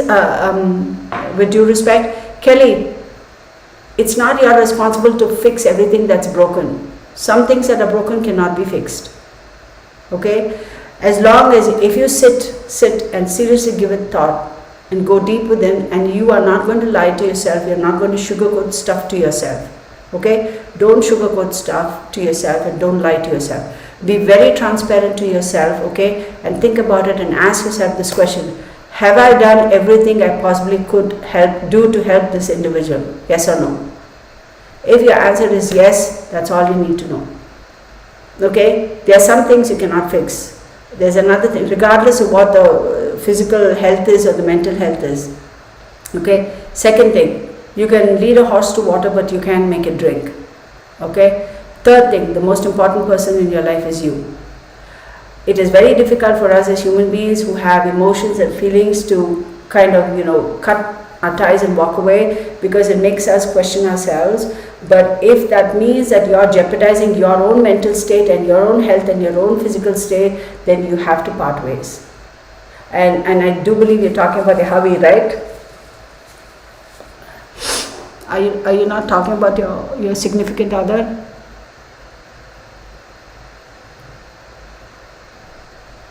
I'm going to pull a card for you, Kelly. Hang on, you guys. I'm deviating from crypto and I'm going to pull a card for Kelly. What is that? Kelly wanted to know what she should do about her husband's drinking. No, Kelly, stop. Nobody needs to apologize for your comments, y'all, unless, of course, you're making a nasty comment. So, please, there's no need for you to cards future of cryptocurrency. How will it fare long term? Okay, Kelly, hang on. Okay, don't go. Let me do this cryptocurrency card, and then I'm going to put some cards for you. Okay, Texas cards, future of cryptocurrency. How will it fare long term? Yes, cryptocurrency is going to change the world, y'all. Change the world. There are going to be people who have gotten into it. Even now, it's not too late, and people have gotten into it 5 years and 6 years ago, who are going to make buku dollars. Those who are left behind, those who are like, oh my God, I don't know, trust me. This, for those of us who believe, and for those of us who are willing to take a chance, cryptocurrency is going to rock. For those of us who are afraid and who don't want to take a chance, or who don't have the wherewithal and the means to take a chance, we are going to be left behind. Within the next 10 years, as we progress, mark my words, what is today's date? Monday, September 6th, and I am 7:10 p.m. and let's see, it's 8:40 p.m. in Dallas. Listen to me, within the next, forget 10 years, let's take a 5-year trajectory. Within the next 5 years, you will see the separation between the rich and poor widen, and go up like that. This is going to be changing the universe. Think about all the middle income group, okay? Middle income group population worldwide. Remember, the truly rich is only 1% of the world population. The mass, the bulk of the human population is the middle income. Okay, think about what that awakening of that middle income group of population worldwide would do for our world economy. Think about that. Who has the real power to change economies, to change the thinking process of mankind as we go? Is it that 1% who have all the billions of dollars? They may now temporarily have the money, so therefore they are controlling how much information is leaked out to the public so the rest of us can make our decisions. That's why these kind of things are so closely guarded. Crypto is stepping in and saying, we don't have to be so secretive. We are going to give the power back to people. That's what crypto is all about. Giving the power back to people to take charge of their here and now and their future for their own financial health. Think about this, y'all. Look what's happening in Africa, right? Crypto is going big there. You go down to South America, you are able to buy automotive with cryptocurrency. You are able to actually go and take a loan from the bank, from crypto, right? You can actually loan your cryptocurrency out and earn interest. It's a whole different world there. I do not claim to know everything about it. I do not. I'm not giving you financial advice. I'm just sharing my limited knowledge with y'all. And again, I'm sharing this knowledge because within the limits of my knowledge, I think I got it. Like that much. There's so much more I also need to learn. So do your due diligence, okay? Crypto is the way to go, man. I'm telling you, crypto is the way to go. It is going to change the world. It is already. What is the best crypto stick to put money in? Stick, you mean like actually like buying a crypto? Is that what you're saying, Holly? Or are you talking about the digital wallet? What are you saying? Oh, stick or stock? Well, think about it. I would right now, the top 3 or 4, what is it? Bitcoin. Again, I'm not giving you advice. I'm just telling you. Let me see. Actually, you know what? Here, let's just do this. Okay. So, Holly, it's the top guys, right? Bitcoin, of course, and then you have your Ether, your XRP, your Cardano. If you go online, if you're in the US, go on to Coinbase.com. Again, nobody's paying me to mention these names. I'm not getting any money from these people. I'm not getting kickbacks. I'm nothing. And I can prove it too. If anybody says, oh, we're paying Kirtana to do this video, I'll be like, can you show me proof? And if you can show me proof, then show me where the money is. So just so you know, and nobody's paying me for this. This is something I'm doing out of my own free will. Go on to Coinbase, and it's very easy to register or to log in or whatever. You don't have to have an account, and you'll see the market's trend. I would recommend I think it's Wazirex, Binance, and Coinbase, I think, are the top three. So when you follow the trends, you can actually see like 24 hours, in 24 hours, where Bitcoin has been as far as their money is concerned, or XRP, or each one of them. You can see 24 hours, you can see hourly graphs, you can see daily, weekly, monthly, year graph. You can do that. You need a little bit of patience, okay? If you are not the kind of a person who is into all of this stuff, you may struggle, because this could kind of go like that. But then again, if you really are interested, don't expect to learn everything right off. Give yourself some time and learn, okay? So go there and check the price. It will show you the trajectories of how it's going. Stock phone changed my words. Oh, a crypto has a lot of dark in it. Get crypto that is backed by metals, gold, and silver. I digress, Biker Babe. I digress. I don't necessarily agree with you on that. But hey, like I said, we are all entitled to our opinions. We're all good. Okay? I was up a couple grand before Elon spoke out, and then went down about 5. Yeah, hold it. I mean, see, that's the thing. So people, when they go sell their homes and they put everything into this, then they are the ones who tend to get panicked. And they'll be like, oh my God, oh my God, oh my God. But then if you're smart and you play it right, and you have a little bit of money that without jeopardizing your principal assets, if you have a little bit of money that you're willing to put in, and therefore you're losing that money is not going to vastly affect your life. Like if you sell your house and put all your money there, dude, you're screwed, man. I mean, you're done. So go slow, okay? And then first teach yourself. Put $100. Teach yourself. Once you go actually put in your money and you start working in, you tend to learn. And then as you gain your confidence, then it makes more sense to say, okay, now I'm willing to put more money in. I'd rather do it that way. And people are like, oh no, the prices are going to go up. Yeah, you don't want to buy at the high and sell at the low. Common sense, right? But then again, you don't want to put everything in and not knowing anything, just jumping in blind and figuring it out. Like, I don't know. So let's ask some questions. Let's ask. I need water.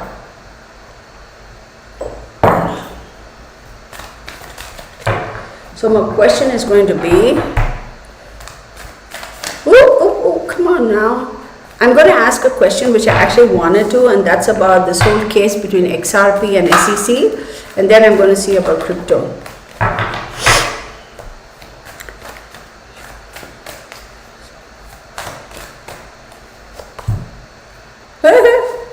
I'm not surprised. Not surprised.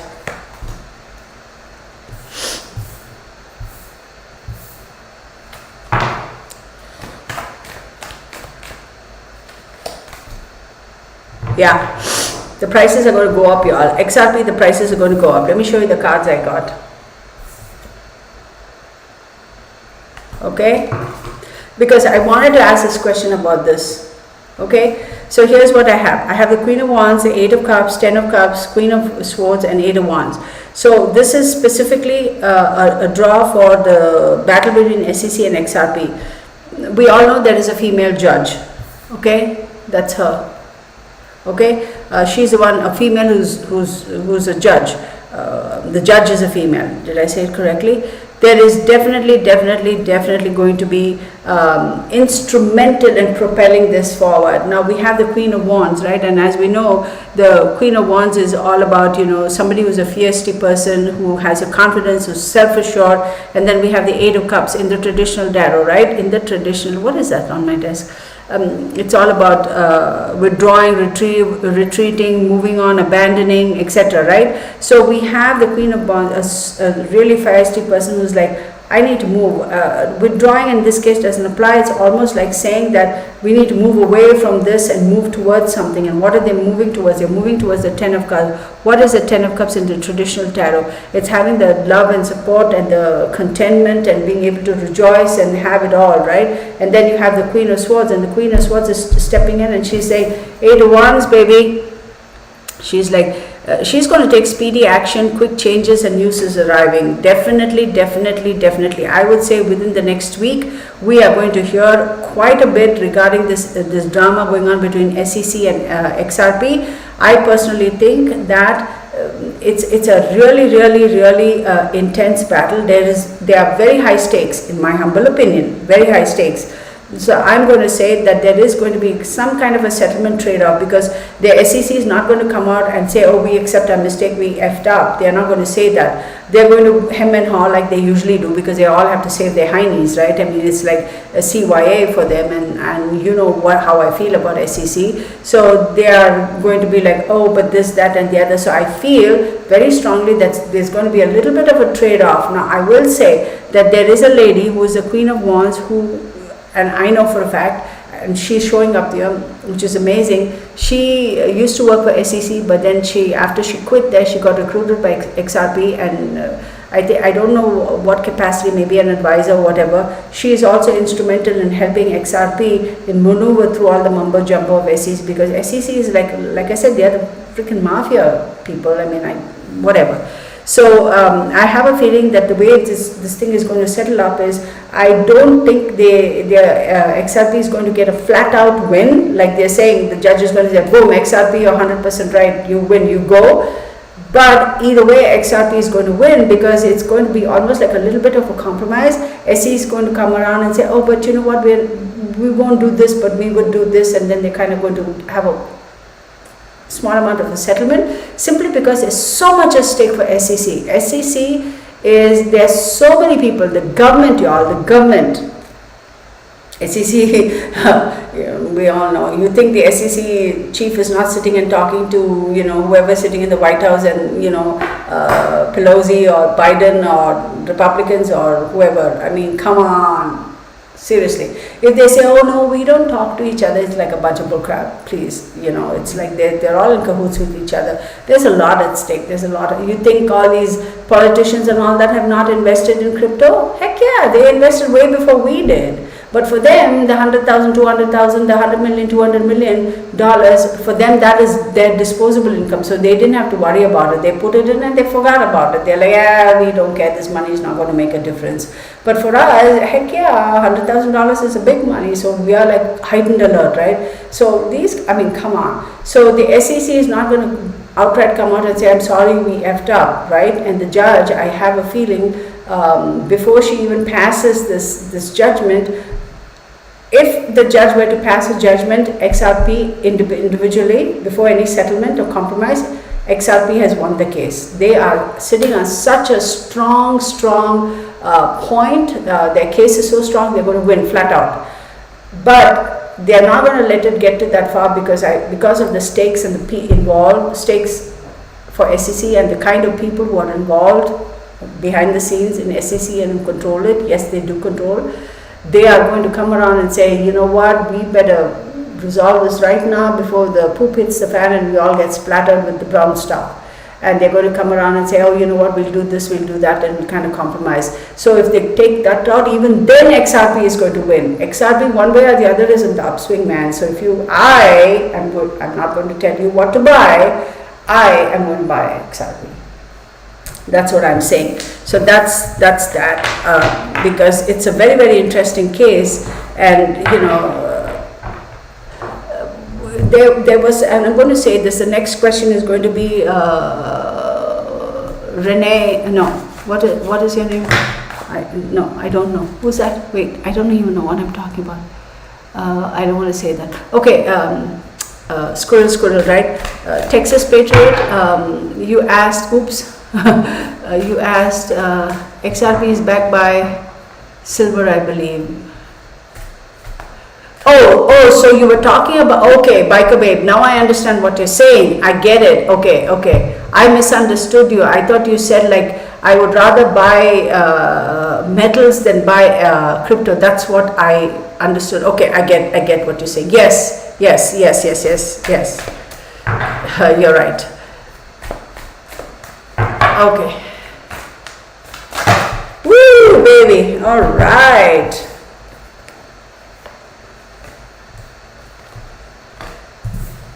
No, let me see all this mumbo jumbo. Hang on, y'all. Let me focus on my shuffling. Hang on. So to answer Texas Patriot, 5 years from now, where is cryptocurrency going to go? 5 years from now, where is cryptocurrency going to go?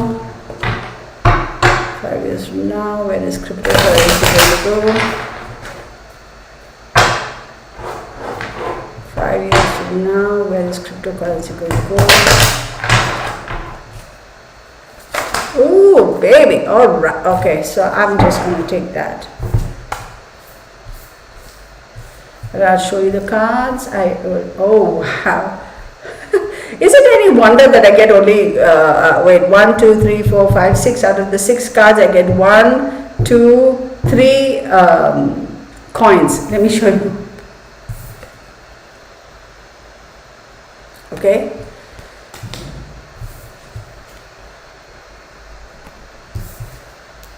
This is what my cards are. My opinion is not biased. You know I don't filter. I call it the way I see it. And that's that. So 6 of coins is a lot of give and take. So that to me signifies trade. To answer your question, Texas Patriot, within the next 5 years, there is going to be a marked increase in trading as far as cryptocurrency is concerned. Okay, so there is definitely going to be a substantial amount of trade going on. What that means and how that translates to us is, as far as cryptocurrency is concerned, the awareness level of the average public the world over is now at peaking. It hasn't peaked, but definitely people are learning about it. People are opening their eyes about it. People are saying, maybe I should take a look into it. Maybe I have to delve into it.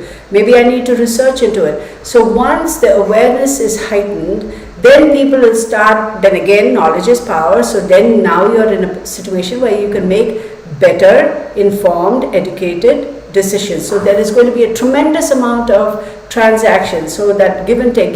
So I wouldn't be surprised if certain currencies that have already reached their limit or the capacity in terms of how much they have floating around. Remember we talked about limited edition type of scenario. So if, let's say, just for the lack of a better term, okay, and again these are not the exact numbers, let's say Bitcoin for example, we just use that because Bitcoin is always like the gold standard in terms of they are the most established.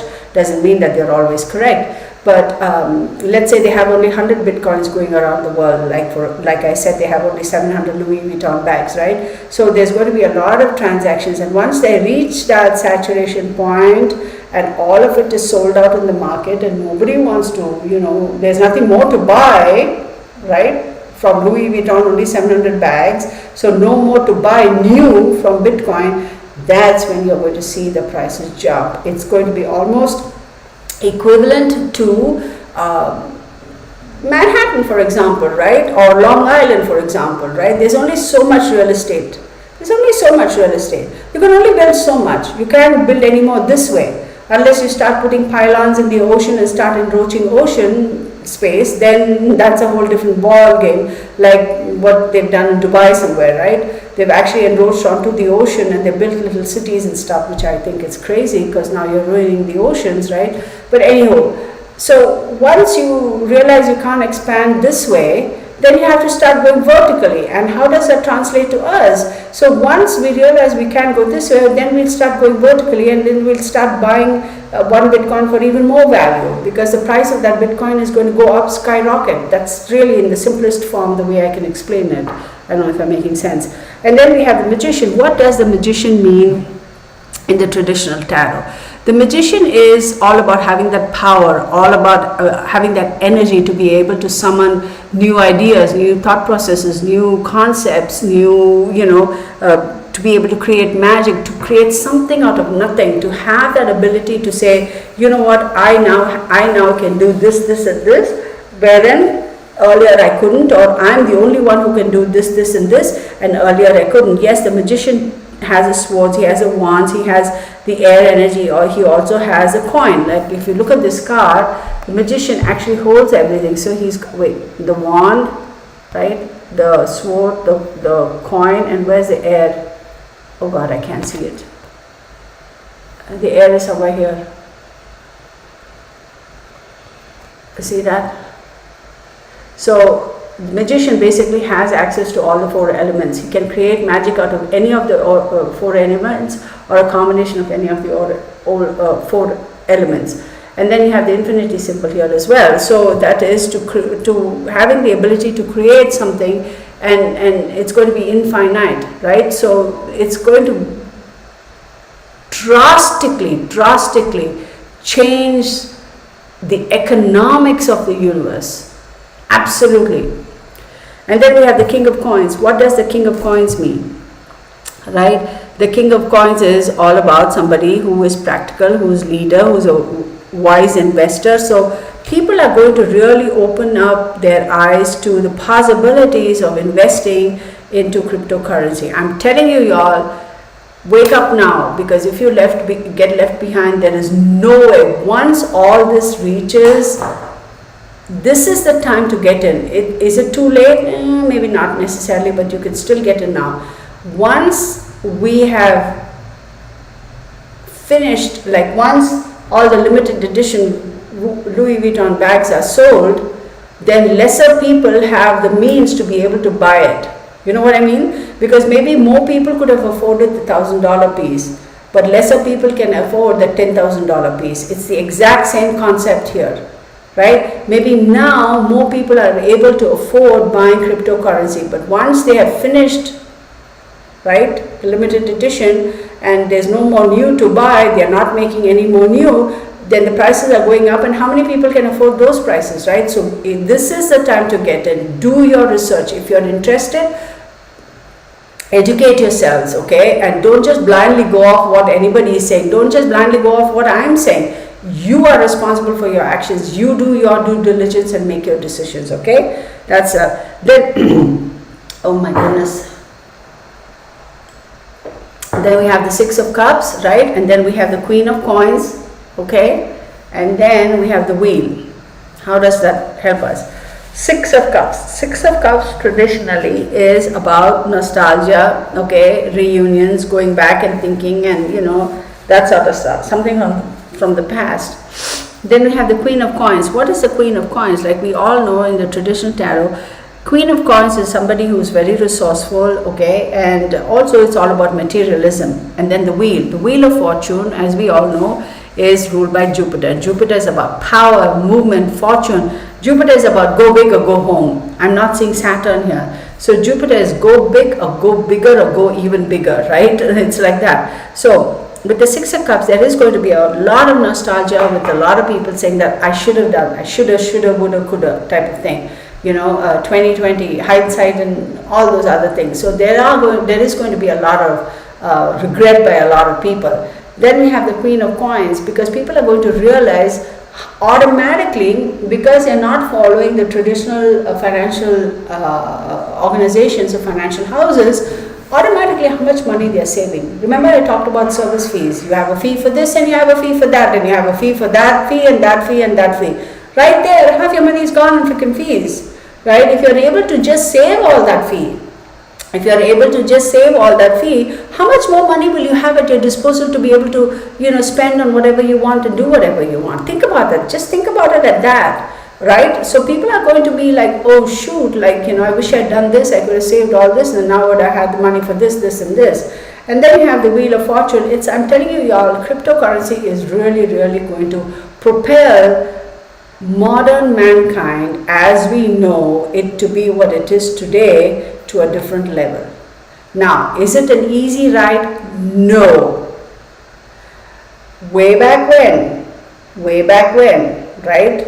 When they started talking about currencies, right? Remember way back when, good old days, it was barter system. There was no currency. You had a carrot, I had an apple. How badly do you want a carrot and how badly do I want the apple? And so we exchanged. And then they normalized it. They brought in currency. They made coins out of whatever metal, copper and gold and what have yous. And so they started with that. And then after that, they decided we are going to have, they had the Roman coins and the Greek coins and the Indian coins and the what have you coins, I don't know, different coins. Then they started saying, you know what, we're going to progress a little bit more, and then we're going to make like a world currency, right? We're going to have proper currency in the United States, and then we're going to have currency in Russia, etc., etc. We have the pound sterling, and then we have the euros. So every time, even when United Kingdom was going to join the euro currency, there was so much of hesitancy over there. There was a faction of people who said, no, it's not going to work, we don't want to do it, we are fighting it, we are fighting it, we are fighting it. They went ahead and did it, and for whatever reason, they decided to change, and they went back to the pound sterling. And then people were the Brexit. Oh my goodness, you couldn't hear enough of Brexit. Okay, there is a faction of society and faction of people who fought it, right? So there's always going to be that percentage of hesitancy, arguments, and people are saying, oh, it's going to be bad for us. People are saying, no, we need to move forward, because it's the fear of the unknown. It is new, it is not the norm. But once we get past that hump, then it is the norm, right? It is the norm. I mean, think about it, y'all. I mean, think about a simple thing like when contact lenses came out.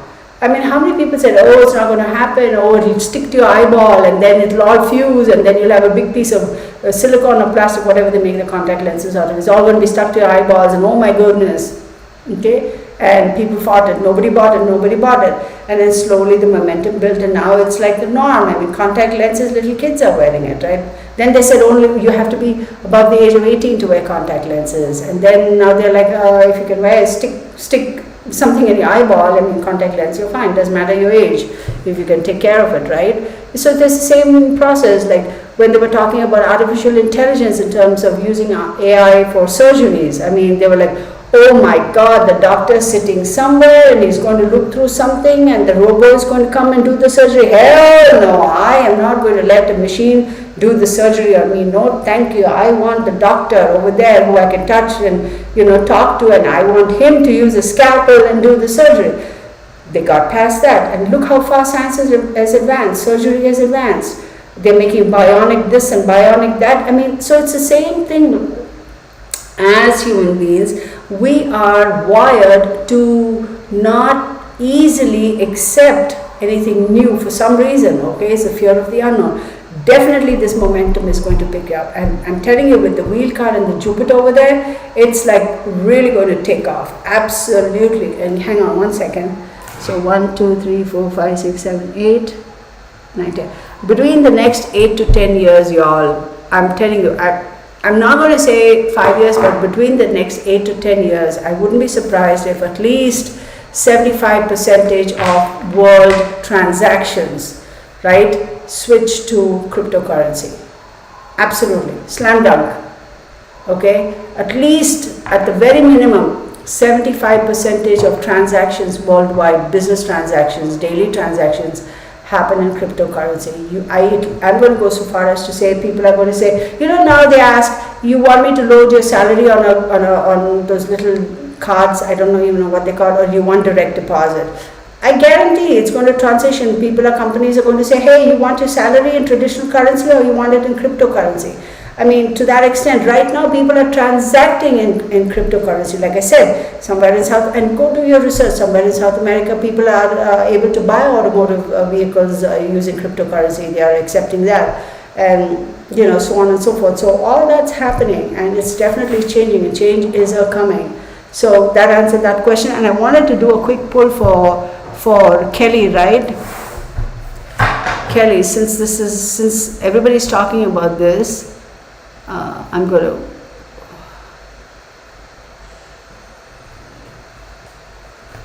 Kelly, you got to say strong, Kelly. I mean, this same here, Biker Bay. That's why I'm asking this question. What question? Did I miss something, Texas Patriot?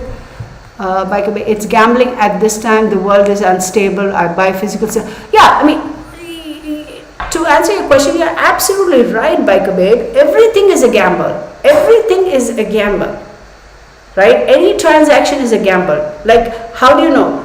For example, you go buy I don't want to diss any brand, so I'm just going to say a vehicle. just a vehicle manufactured in America. That particular vehicle, that model has a fantastic reputation. Everybody's happy. What's a guarantee that when you buy it, you're not going to get a lemon? Correct? What's a guarantee?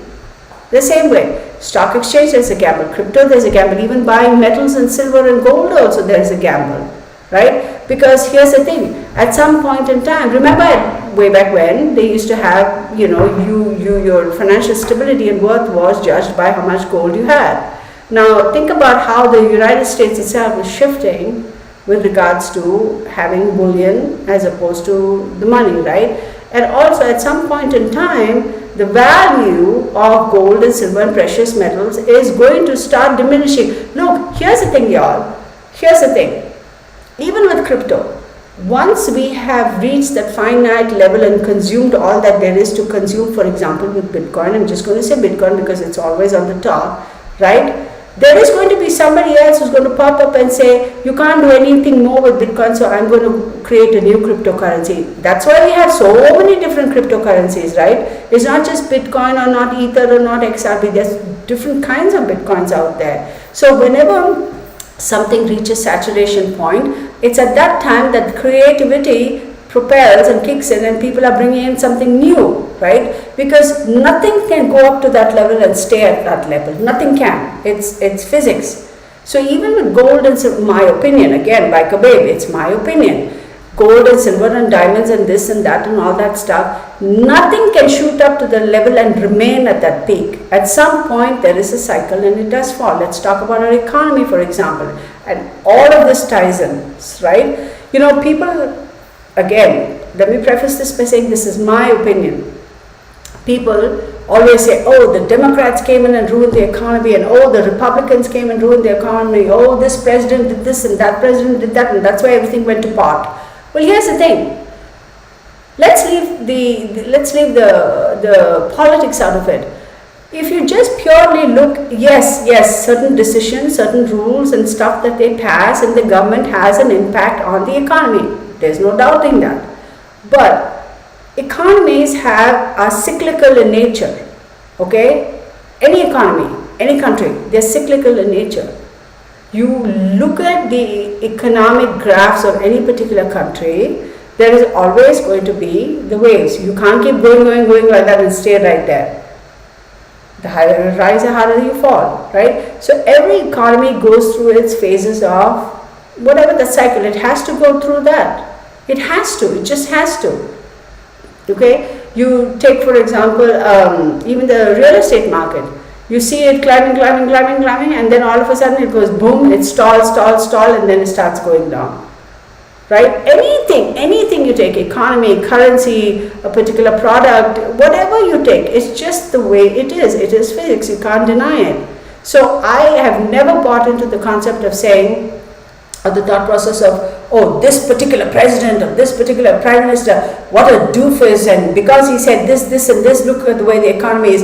Economy doesn't change like that overnight, y'all. It's not like a button, you go turn it off and turn it on and then there the economy is. Economy was fine today and tomorrow you wake up and say, oh my God, it's down in the dumps.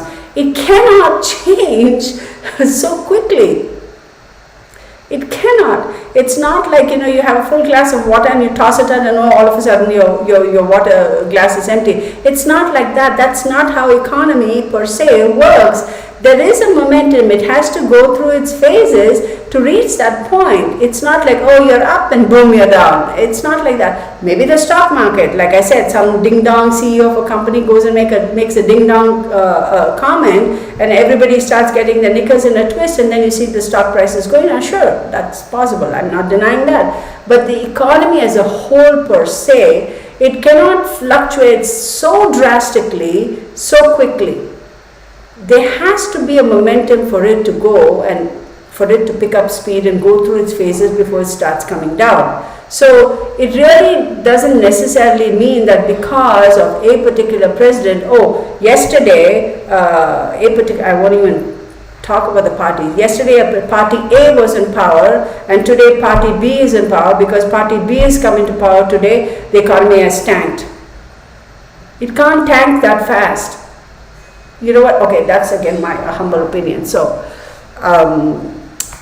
And like I said, y'all, this is like, I'm not in any way upset or trying to push my agenda on anybody, but it's your opinions, right? You have your opinions, I have my opinions, and it's all good, right? All right.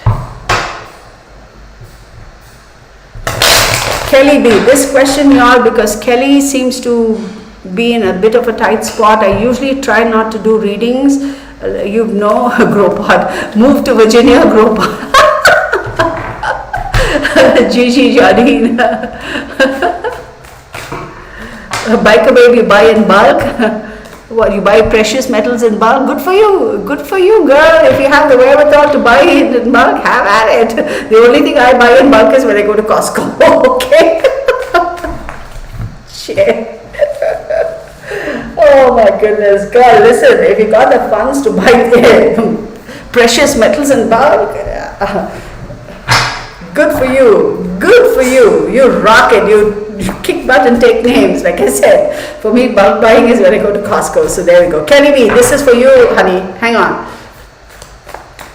They do that when they want money. Yeah, that's why I say let's not just blindly go into what the government is. And I can get into 401k and retirements and all that. Oh my God. Can you imagine the government has made a statement that after a certain whatever date, Social Security is gone because they don't have Social Security. They don't have the funds for that anymore. They make us work like dogs. They take our money in taxes. They also forcefully take our Social Security. We don't have a choice in that. We give them our money. They go and enjoy our money and blow it up on whatever the heck they want to blow it up. And then 20 years later, they come back and say, oh, I'm sorry, I cannot deliver on my promise. I run out of money. I cannot pay you back your Social Security, whatever. Like, what the heck?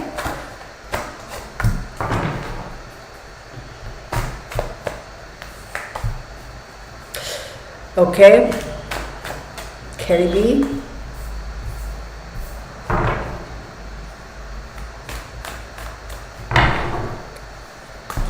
Okay.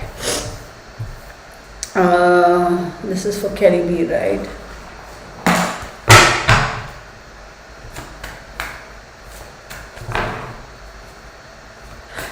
Definitely there is a feeling of being controlled as a puppeteer. See this card, Kelly, this is for you. So there is definitely a feeling of being in the clutches of somebody. Obviously, you yourself have stated that. But I see a 7 of coins, Queen of Swords, and Page of Cups. Let me show you the cards, right? Because, wait, are you able to see all the cards? Right? And then this one. So with the 7 of coins, clearly, like as we say, it's patience and hard work and waiting and waiting and waiting, but it's like, what are you waiting for? Because Queen of Swords, clearly with the Queen of Swords, there is a lot of harshness, there is a lot of need for self-sufficiency and to be totally honest with yourself, because you are not. You have the Page of Cups here, and the Page of Cups is wanting to say something, but you're holding yourself back, wanting to say something, but you're holding yourself back, and then the Devil card pops up, and we all know, as in the traditional tarot, it's all about control and puppet and puppeteer type of situation. So it is a control, and it's very unfortunate, but I'll be surprised if the 8 of Swords pop up. Hang on. If the 8 of Swords pops up, then you're doing it to yourself. The Fool card. Take a giant leap of faith and go for it, Kelly. Take a giant leap of faith and go for it. Absolutely go for it. That's what I say. That's what the cards are saying. Actually, not me, it's a card. Sherilyn Schaffner, I'm going in small, but I need a few. Yeah! First, do your own research. Do your due diligence, and just go on the internet and research, Sherilyn. And make your decisions. By the way, everything is way cheaper at the stores. Yeah, that's true too. Biker babe. Yeah, because when you buy in bulk, it's like really, what are you paying for too, right?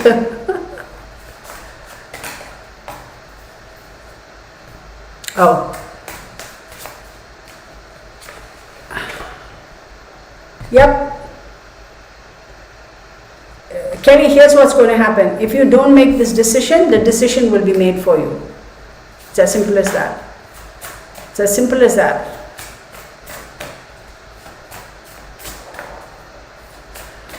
Holy love and grace. Okay, I don't know, I need to look. Kelly B, listen. If you need courage, but here's the thing. Maybe you're not making a decision because you have a lack of courage, but if you don't make this decision, the decision will be made for you. One way or the other, this is a done deal, honey. You need out and you will get out. Or something is going to transpire where you will be propelled out. That's that. Oh, okay. Kelly, stop talking, stop hammering, stop vacillating. You have to take a giant leap of faith because you've got two fool cards over here. You have to. One way or the other, you have to. And you should. Fabiola Flores, yes, we're still here. Can you imagine? I'm still gabbing on, girl. And everybody's listening to me, I hope. And the Chariot. Look at that. Right? So what does a Chariot mean? Okay, the Chariot, as we all know, is a Cancer card and it's a moon card. It's talking about maintaining balance, okay, maintain your focus, attention to detail. So you definitely, absolutely, definitely are imbalanced, okay, spiritually, mentally, physically, maybe, I don't know. But there is definitely an imbalance. This upheaval has caused a lot. I feel like I'm getting a nose, there's an irritation in my throat. It's almost like sinuses. Kelly, are you struggling with sinuses? Are you struggling with sinuses right now? Wait. You know what you need to do. Choose your first love, and if you don't know how to put you first, then put your, yeah. Okay, the world. Okay. Oh, okay. Kelly, here's the thing. You have to make a decision. If you don't make the decision will be made for you. The decision is going to be made for you. You have two Fool cards. The universe is saying, girl, take a giant leap of faith. You have the Chariot card. You are off balance. You need to maintain your focus, strategically plan and think, and find your balance and move it. Move it. And then you have the World card. Because then things are going to come to a successful completion. So one way or the other, you don't have a choice. This decision will be made or something is going to transpire. I'm a Cancer moon and we are moving soon. There you go. Decisions will be made and you will have to. So, and then you have the Lovers card. How beautiful is that? How beautiful is that? Kelly, you know exactly what this is. So stop procrastinating because that's what you're doing and you're killing yourself in the bargain. Get the heck out of it. You are not responsible to fix everything and sundry, right? Yeah, as spouses, as significant others, we are there to help and support and be that pillar of strength for our significant other. That's what you do in a relationship. When you love somebody, you are with them through thick and thin. But at some point in time, when it starts derailing you as a human being, as an individual, that's when you have to sit up and say, look, what is more important? Do I want to be a martyr? Okay, and say I sacrifice my life for this person, or do I want to be a martyr and say I sacrifice everything for my own self, or what? Like, what are you trying to do? Sacrifice your life for that person, your happiness for that person? Because you've gone through the gamut, you've done your very best, and even that is not enough. So now you have to say, look, I led you to the water, you don't want to drink. That's all I can do, right? Because there has to be a back and forth, there has to be some kind of give and take, and if there's no give and take and only one person is giving, girl, how in God's world is that even possible? You are doing yourself an injustice. You have one life to live. Live it right. Alright, Kelly? Stay strong. We're just reading your question and I got some deep things as I told you. You don't want something else making the change. Absolutely. Remember, I keep saying this whenever we have these eclipses and all those things, right? See, look, the universe always gives us the power to make our decisions. The universe always gives us the steering wheel and says, look, you have the steering wheel, you drive and you go where you want. How fast you want to go, how slow you want to go, what gear you want to go, whatever. The universe gives us that control. Some of us realize we take advantage of that and then we make decisions, good decisions, sometimes bad decisions. But there are some of us who don't want to make any decisions. And so the universe is patient. At some point in time, the universe is saying, this child is not even taking action. You know what? I'm going to make the decision. And at that time, you don't have a choice because the decision is going to be made for you. You just have to suck it up, buttercup, and get on with it. So, take action, take control of your life. Yes, absolutely. Kelly, stay strong. You got this, Kelly. You got this. I'm going to go back and read these comments because who's that who's laughing here? Fabiola Flores. So take control of your life, and let me see. It's 7:53. Okay, you guys have any questions for me, or have I spoken way too much and just bored you all to tears, or what's the deal? Because we've been on for about 2 hours and 23 minutes.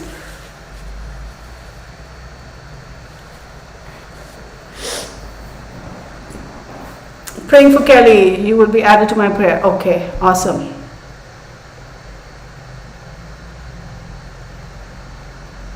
Absolutely, Texas Patriot girl, you are spot on, bullseye. Yeah. Do you all have any questions for me? So I wanted to share something with you all. Okay, I forgot this guy's name. I actually wrote it down. Kelly, you got this. You got this. Okay, what's his name? Harry Markopoulos. Okay, all right. So I'm going to go back really quick to the SEC, okay, and the reason I'm saying this is just to kind of reiterate the point that, you know, just because somebody has reached a position where they're a chairman of a company or the CEO of a company, let's just not assume that they always have our best interests at heart. Let's not assume that, okay, because remember, they're human beings too, and sometimes they're a little twisted themselves, right? So remember when all this drama happened about the Bernie Madoff situation, and then we remember what was I going to say? How many millions or billions of dollars he swindled people out of? He was the chairman for the SEC. I don't know exactly when, but a couple of years. So there was this guy called Harry. Look him up. There's some video floating around of him.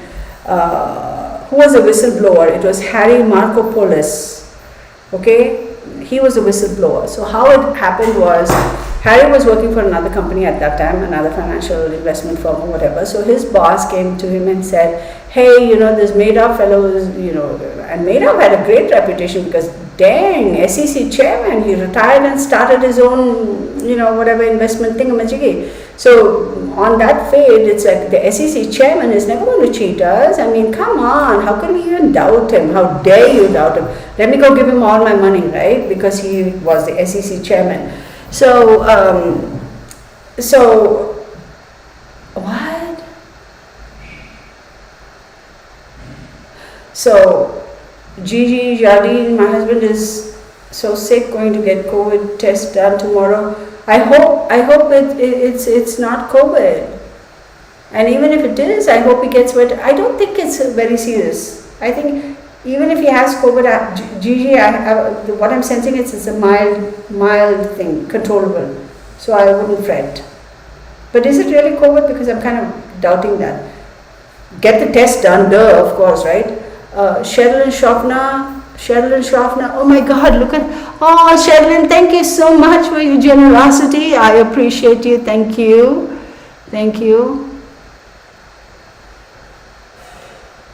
Okay, so I'm going to stop for a second, really, y'all. What I'm going to do is, I won't do it now, but the next scheduled live stream, right, that's on Friday. I said we're going to talk about religion. What I want you all to do is, I'm not going to pick. I won't pick because then I'll be biased, right? I don't want to do that. I'm going to leave it to you guys in the comment section. Thank you, Sherilyn. I appreciate you. I appreciate all of you. Thank you. I'm going to leave it in your hands, okay? You guys decide and pick one person, okay? And you put it in the comment section, because I will do a 45-minute free reading for that person, okay? But here's a condition. I'm going to do it off camera, obviously, right? I won't do it then and there because the focus is going to be on a particular subject. And I'm going to record it, okay? And I'll post that recording. That's the only condition I have. So that people will know that I actually delivered on that free reading, okay? That's the only reason why. So remember, whoever you all pick, one person, a free reading for 45 minutes. They can ask me any questions. I am not going to get into deep astrology because, like I said, that will take more than 2-3 hours, but a 45-minute I will do tarot reading. And yes, I will need their full name, their date of birth, their place of birth, the time of birth. I will need all that. That's not negotiable. I'm not going to do an astrology chart type of thing, but I'll do tarot, okay? And you pick, I will do that. I will record that reading for the person. The same thing, we're going to do it over WhatsApp so they can ask me questions. You know, we'll interact, send me an email and we'll get through all the minutiae. I will record that and I will post that video just so all of you all know that I did actually deliver on that free reading, okay? So whoever is the lucky person who gets chosen, you are committing to the fact and you're okay with the fact that I'm going to post that reading. Just so you know, that's the disclaimer. I'm making it known here.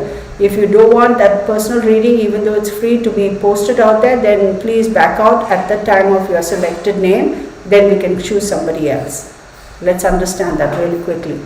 GJ just got, okay. Okay, so this guy, this Harry Markopolis, his boss came up to him and he said, hey, listen, this Madoff guy has got this great scheme going on and he seems to be very successful. Look into it and see, maybe we should kind of ride on that bandwagon and see if we can come out with something comparable to that, and we can also start, like, you know, making money. So, smart guy, okay? I mean, if you listen to him talk, he's got a very curt way of talking. He's not rude, he's just, that's his personality.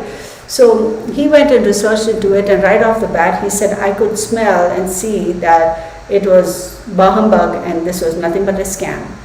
Over a period of 5 to 6 years, I think, I want to say 5 years or 5 to 6 years, he repeatedly, the more he like what anybody with common sense, financial acumen, math, you know, that sort of a knowledge, if you look at some cockamamie little idea, if you look at any proposition, and if you are smart and you look at it from a very neutral position, unbiased position, you can tell whether that is truly a great opportunity or somebody is trying to scam you. Because understand this, y'all, any investment, stock exchange, crypto, this, that, real estate, whatever, bullion price, whatever you want to call it, it can't always keep climbing up like that. It'll climb up, then it'll do a couple of little drips, then it'll go up, or it'll do a couple of drips, stabilize, start going down, then it'll pick up again. That's the nature of any business cycle, business module.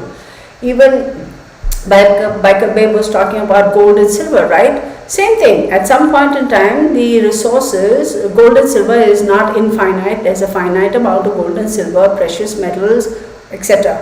Once that has reached its complete consumption, a point of being completely consumed, the next best thing, people are going to come out with something else, and they're going to start projecting that as the most valuable thing. First it was gold and silver, then it was platinum, then it was titanium, then, or whatever those other metals are. And what's that other stuff that they use for making batteries? There's something that they use, I don't know what it's called. They mine that, and the amount of money they're making for that is something else. So there's always going to be something new out there that's going to pop up and say this is the most valuable thing. Because remember, going back to the Louis Vuitton bag, a lot more people could afford $1,000 Louis Vuitton bag than people who can afford $10,000 for the same bag, right? So once gold and all that reaches that $10,000 type of situation, then people are going to start looking for another option which is more accessible and easier to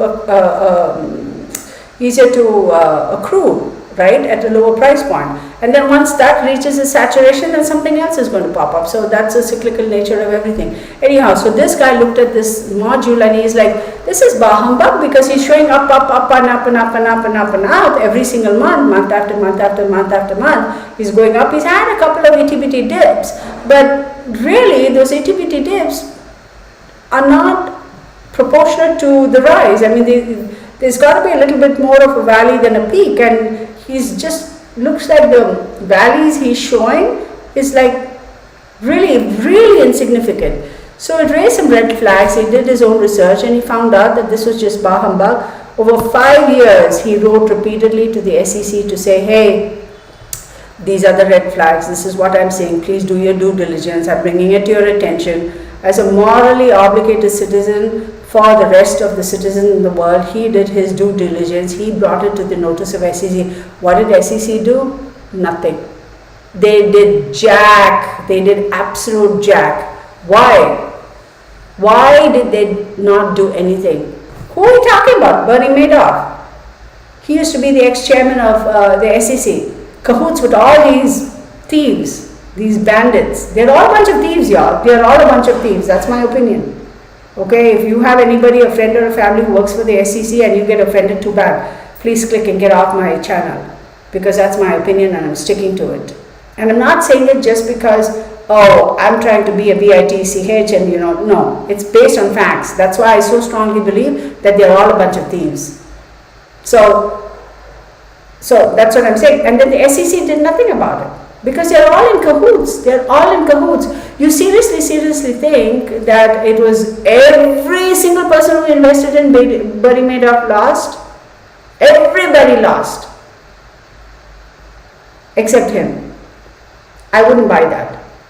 There is a small percentage of people who might have come out smelling like roses as it Madoff. I mean, his family never lacked for anything. Sure, his older son committed suicide and all that stuff. But look at them today. Look at the Madoff family today. What's left of them? You think they're hurting for anything? No, absolutely not. Look at that other case, Elizabeth Holmes, that Theranos woman. Oh my God, I want to slap the snot out of her. I never bought into her. I never bought into her.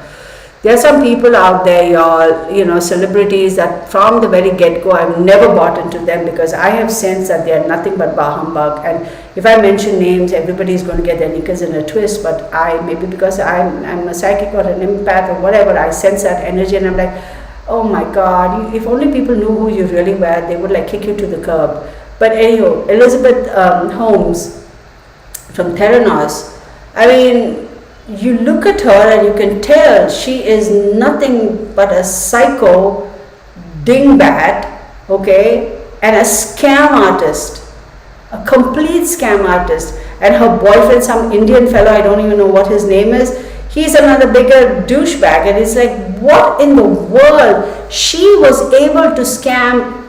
Okay, we're going to get into a little bit of racial thing here, and I'm saying it not to be mean to a particular race.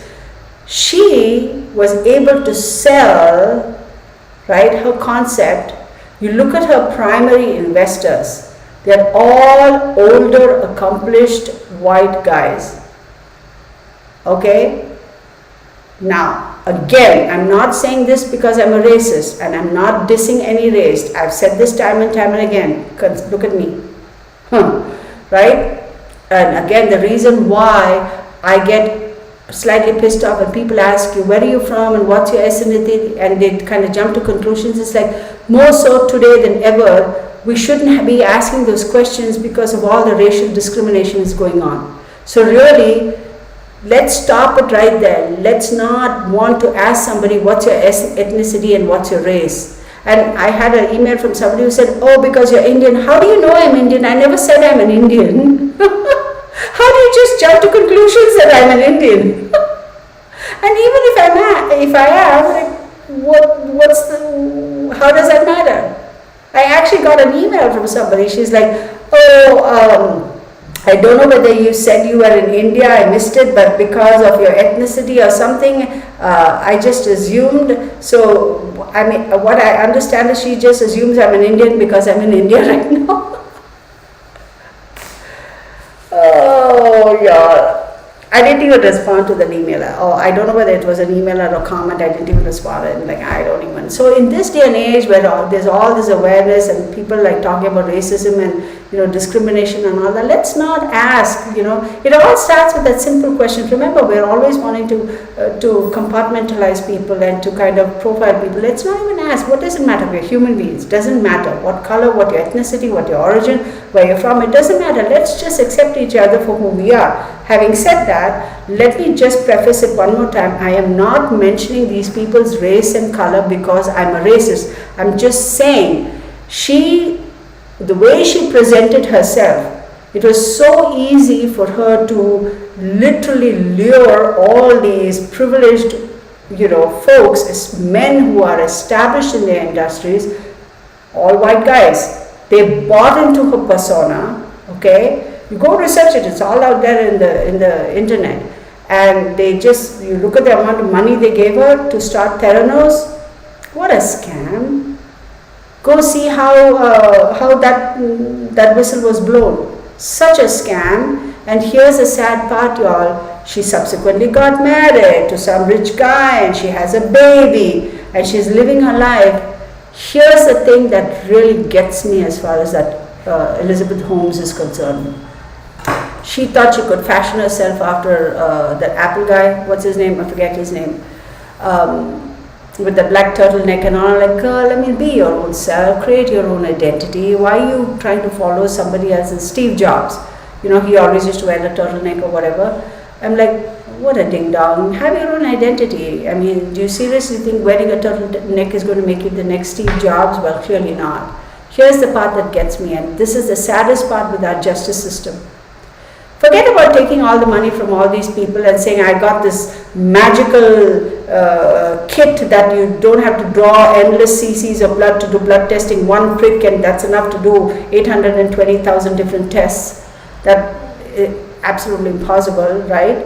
Second thing, at least now, who knows what science is going to do tomorrow. Secondly, she, with that stupid BS, right, bogus testing kit, she was testing blood samples for people, normal people, healthy people, not normal, healthy people, and people who were struggling with terminal illnesses, and putting out bogus results for both the healthy people and those who were struggling with illnesses. So somebody who really didn't have cancer, okay, and he's a doctor, guys, go research this, he's a doctor, and he was like, okay, this is weird, it's showing that I have XYZ terminal illness, I'm a doctor, I know for a fact I don't, so I'm going to get another couple of blood tests done, and not just one or two, he got a couple more blood tests done from different clinics or whatever, just to compare, and he clearly did not have that terminal illness. Okay, and for those of people who actually really did have terminal illness, she was putting out bogus results, okay, not she per se, but her equipment or whatever she was promoting was putting out bogus results and saying those people didn't have terminal illness.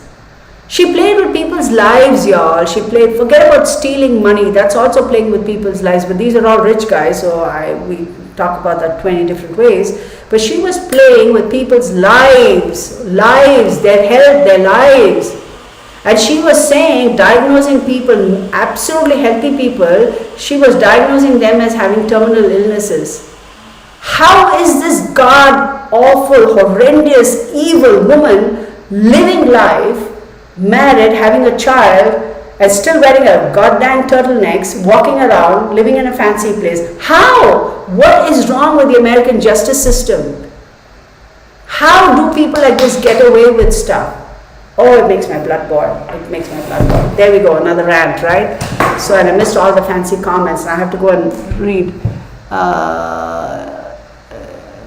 He's a teacher though. Wait, my husband has learned to do his own. It's mostly good, but his background is in business finance. There you go.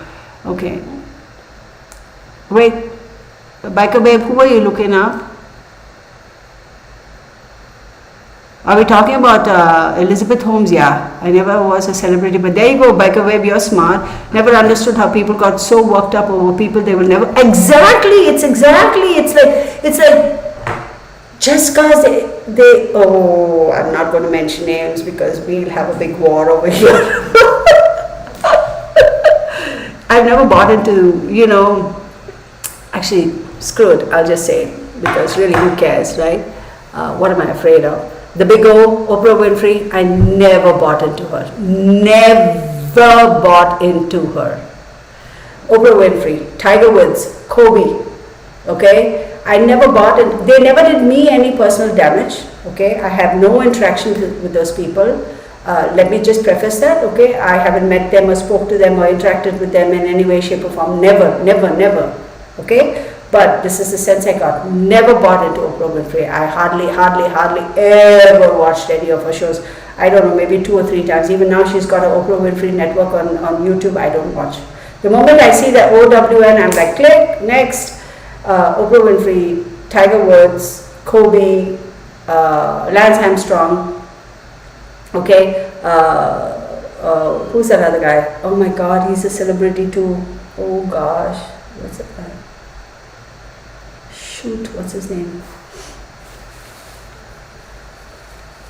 oh my God, what's his name? Okay, it'll come to me. Then this politician, I think he's a Republican. He's a fellow who's married the Asian lady. And again, I'm not saying that because I'm profiling them. I don't know their names, but his wife is an Asian lady and she was also managing some particular department in the government or whatever. And he's a Republican. Oh my God, oh my God. I'm like, dude, you are such a criminal yourself. How are you still in Congress? It's like, how are these people still in Congress? I mean, he's not the only one. There are a lot of people, regardless of whether you're an independent Democrat or a Republican, there's a scoundrel in every one of those fields, right? Or in every one of those exclusive clubs. That's what I call them. But this guy is like slam dunk. Whenever I look at him, I kind of really get the EBGBs. I mean, ooh. But how do they get away with it? How? Like, so... I kept thinking about that part of your rant yesterday. Which part, Fabiola? She really is. I got the creeps without knowing who she was from a brief clip my husband was watching. Okay. Same I never did too, ma'am. Tiaki, he was so sweet. He always called me ma'am. Yeah, Oprah, I've never trusted her. I did like watching Tiger. See, here's the thing about Tiger and Kobe or whatever, you know. Remember one time I said, I think when I did that R. Kelly thing, for me, it doesn't matter how talented you are, how good you are at what you do. It doesn't matter. Okay, you can be the world champion at this and world champion at that, but as an individual and as a human being, if you have questionable ethics and principles and morals, and I sense that, I will never subscribe to you. I will never, period. I'd rather go and subscribe to somebody who is not as successful as an athlete or as successful as a talent or a star or whatever. Even if their work is mediocre, that's fine. But if I know that person is really genuinely a good person, I'm all for it. That's just me. That's pretty much that. So I didn't see through Oprah until I was in my 40s. Yeah, they get away with it because they have an absolutely. Wait, Amberly Rose, what are you talking about? Oh wait, laughing my ass out. Never mind. I don't know what that's at. But whether they win or lose, you still are going to work tomorrow at Walmart and you know what? Isn't that sad? Isn't that sad? I mean, let's talk about Oprah Winfrey, for example, here, right? Mary McConnell. Let's talk about Oprah, for example, okay? Let's talk about her most recent interview with Dingleberry, Prince Henry and his significant other. Oh, don't even get me started. Don't even get me started with that. Hang on, y'all. Somebody rang the bell, of course. Hang on.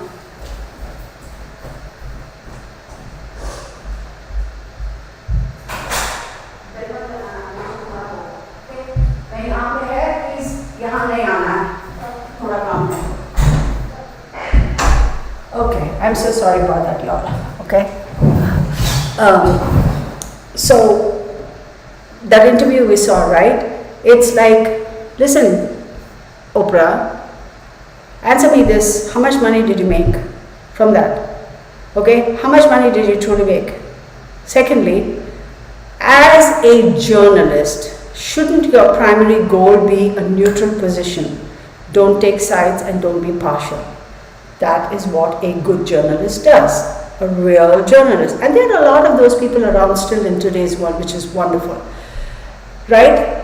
The way she was asking questions and practically leading them on, do you seriously think that was a very spontaneous thing? You seriously think they didn't sit before that whole thing and have a conversation and say, oh, these are the questions I'm going to ask, and oh no, don't go too deep into that, and let's just touch on this and skim over that, and let's delve a little deeper into this. You think they wouldn't be having all those conversations before we see what we see? You think whatever the duration of that interview is, however minutes they were, you think that was all that was filmed? There was a whole bunch. Think about how much was edited out.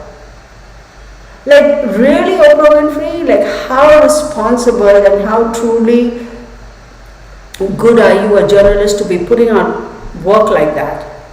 Like, how? The other day I was watching something, an old clip of, that's another very interesting thing. I think I'm going to do a reading about Jeffrey Epstein, right? Or Prince Harry. And, I never call her by a name. Texas Patriot, I never call her by a name. I always call her as his significant other. I don't even want to mention her name. She is not a nice person. Stepdad gets so angry when the football team loses and drinks and gives everyone an attitude. I start laughing so hard at how ridiculous he is, as if they lost him some money. Well, is he betting on them? If he's betting and he's losing, then he's pissed. But then again, I mean, Elizabeth Holmes must not be a Republican conservative. If she was, she would be in jail. Just, yeah, girl, I mean, absolutely, I agree with you, Gold Star Bomb. I mean, but then again, the justice system better grow a set, for God's sake. It's like, seriously, you're the justice system. You're supposed to be unbiased. There's a reason why the lady justice is holding the scales and she's got the thingy around her eyes, because she should not discriminate, right? So the justice system in America, you better grow a set, people. That's what I say, if you know what I mean. So, Joan Hawken, you're late? What? But I'm glad you made it. I was talking about something else, right? Yeah, this Jeffrey Epstein, the doctor who did, what is he? He's not a forensic guy. He's a, what do you call those doctors who go and cut up the body and do all that stuff after somebody's passed? Oh my God, what are they called? Oh God. My brain cells need to be jogged. You know who I mean, right? Ellen DeGeneres, she's another psycho. There's doctors who go and do,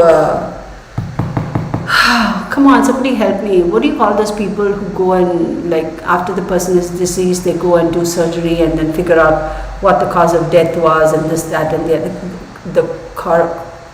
autopsy, thank you. Ooh, gee, thank you. So he's some famous guy who does that, and very, very educated guy and all that stuff. So he had very clearly stated that it was cringy. Yeah. He had stated that it was not a suicide, it was a murder, because he clearly explained the science behind it. And if it is a suicide, depending on the weight of the person, the material used to strangle yourself or to hang yourself, how the body weight would have and where that item would have been here or here, and if it were here, then what would have broke here, if it was here, what would have broke here. If it is a suicide, it's usually here, and if it's a murder, it's usually here. You know, he went into all that detailed explanation. It kind of makes sense, right? Think about it, like we all got some brains, we can figure it out, right? And he very clearly said, no, that was not a suicide, it's impossible because of A, B, C, D, and E, and it's a murder.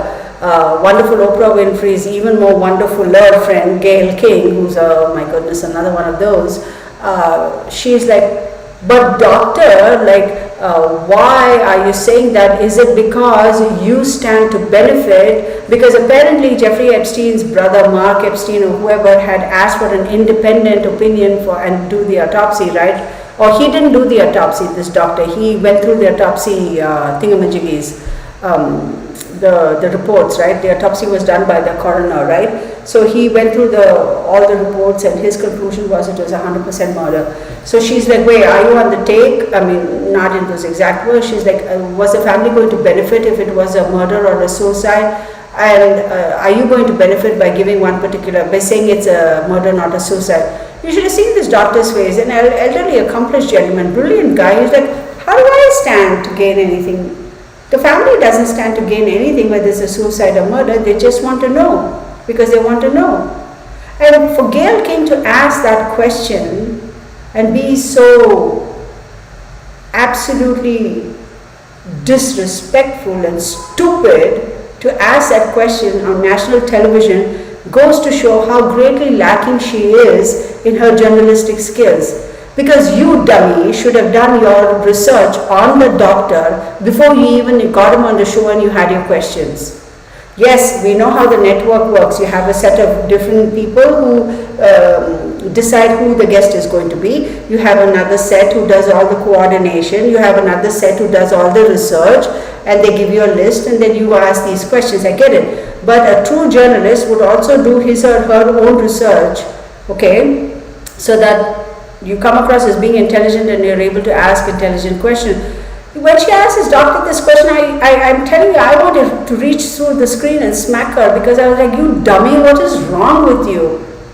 Seriously. And also just the fact that you're asking that question, are you asking it for the salaciousness of it? Because it's clear that's what you're trying to do, make it a little bit more scandalous, dumb down. It's like, go home and sit home, don't bother. And this doctor is like, you should have seen his reaction. He was like, how do I stand to gain? How does the family stand to gain? How do I stand to gain? No money was not exchanged. They just hired me as a, I'm not going to make $1 million off of this. And then she said, the coroner said that this was a suicide and this, and so the doctor got so annoyed and he said, look, I think she said, are you calling the coroner incapable or something to that effect? And he said, look, he has had different experiences in his life. I have had different experiences in my life. Okay, he may have researched 100 cases of suicide, and all those 100 cases, 99 must have been suicide and 1 must have been a murder. I'm not saying the same 100 cases were given to me. I have had a completely different set of 100 cases, and of the 100 cases, maybe 60 of them were suicide and 40 of them were murder. So I can only speak based on my experiences, not on his experience. How do you even compare? I'm like, thank you. And Gail King, you just showed yourself up to be really stupid. So there you go. Have at it. So, Brenda.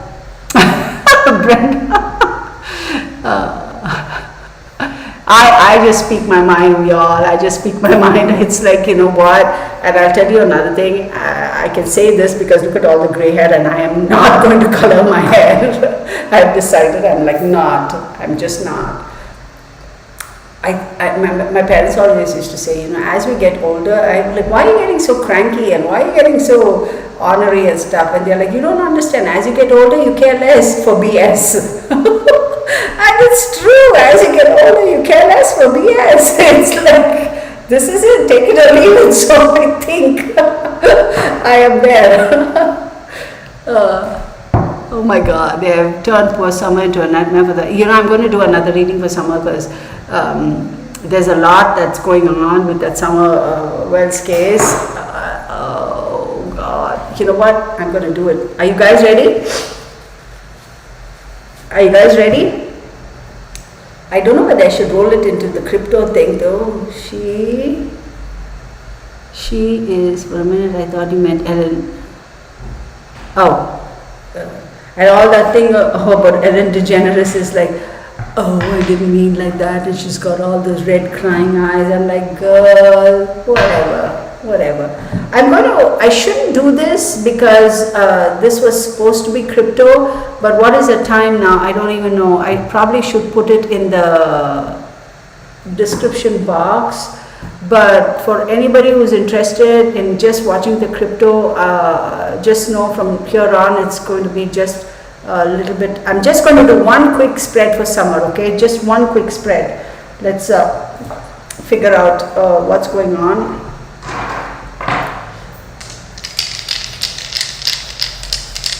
Gigi Jardine, I don't know, honey. I can't tell because my focus is not there right now. I haven't tuned in. Okay, the Sun, 5, and this guy.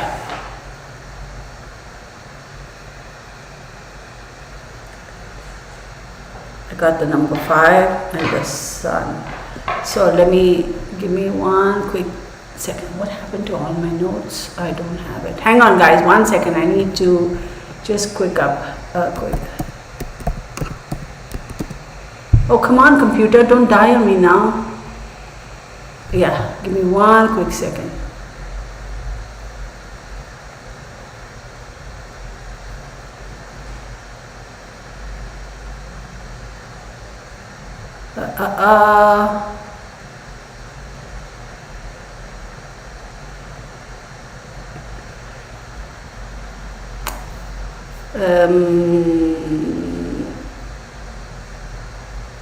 Is that Capricorn?